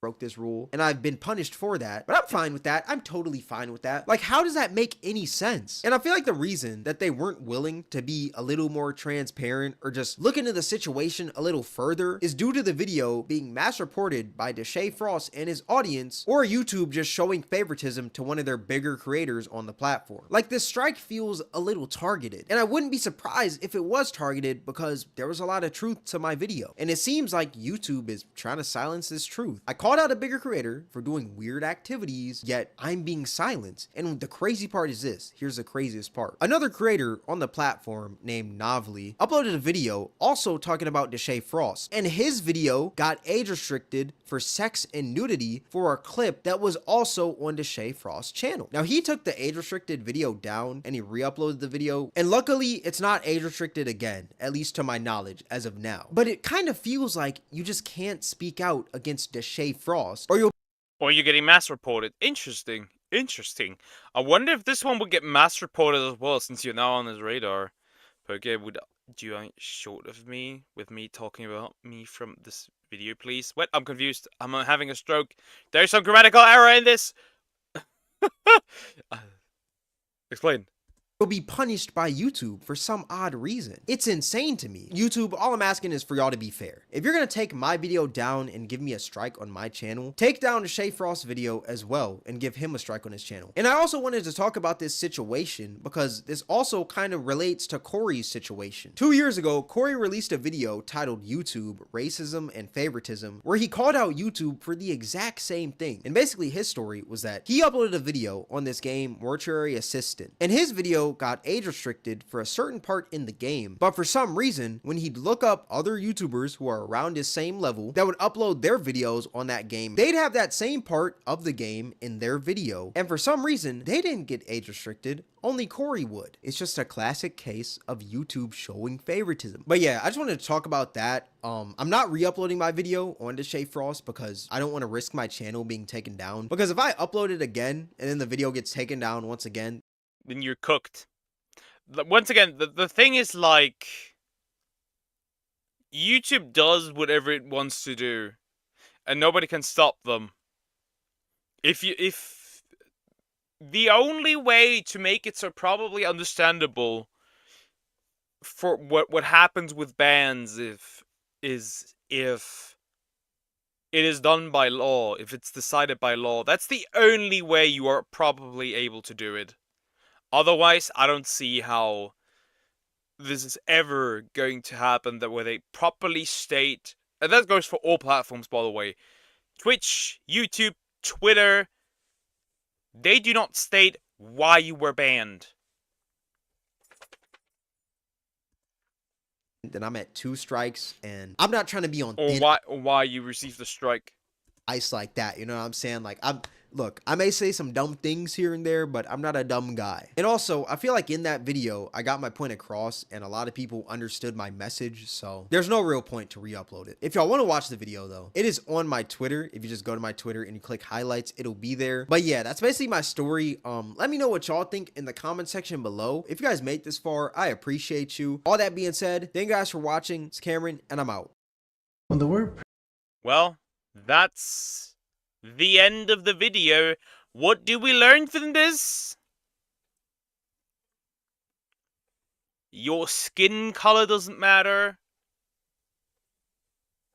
Your background doesn't matter. The only thing that matters is numbers. If you have smaller numbers than others, you are practically cooked. And that I still don't have that Crockrock video. I see. I clearly see. Okay. Okay, okie dokie. YouTube is the hater. YouTube is the hater, true and real. But I think that's going to be the end for today. I had massive typos I wanted to mention in one of your shorts, Poker. I could do that, though it's probably not going to have much of a reach because my shorts, I haven't uploaded shorts in a while, so shorts are kind of like dead in a way. But yeah, I can try and do that. I can try and do that. Yes, you do. I don't have it. It's not on Discord anymore. It's not on Discord anymore. Wait, do I still have it? That's the food video. Okay, that's you. That's you. And then the big crocodile video. What do you mean?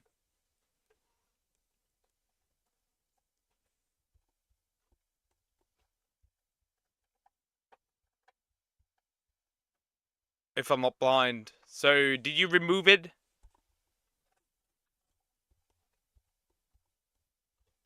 Did the message get deleted? Because I don't see it anymore. Croc, I don't see it anymore.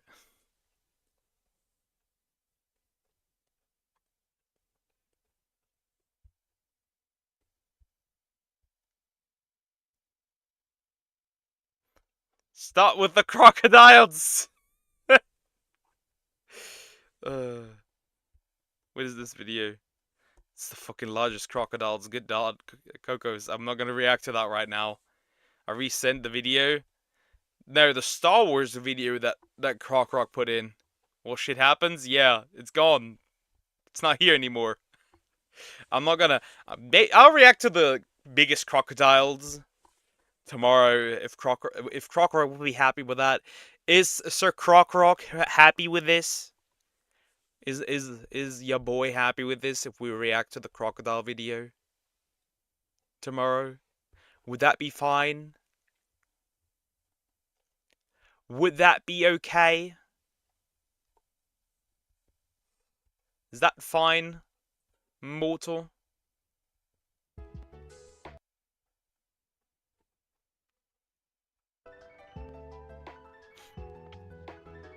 Okay. In this case, I will end stream now, and I will see you tomorrow for the next reaction stream. Thank you so much for sitting with me through this stream, even though it got a bit special. But I have another video planned tomorrow. Fine, that's fine as well. Then another one. We'll see. So that's it. Yep, that's gonna be it for today. So yeah, I'll see you tomorrow, guys. Take care. Bye-bye. Have a nice day, night, wherever you are, and yeah, take care. I'll see you tomorrow.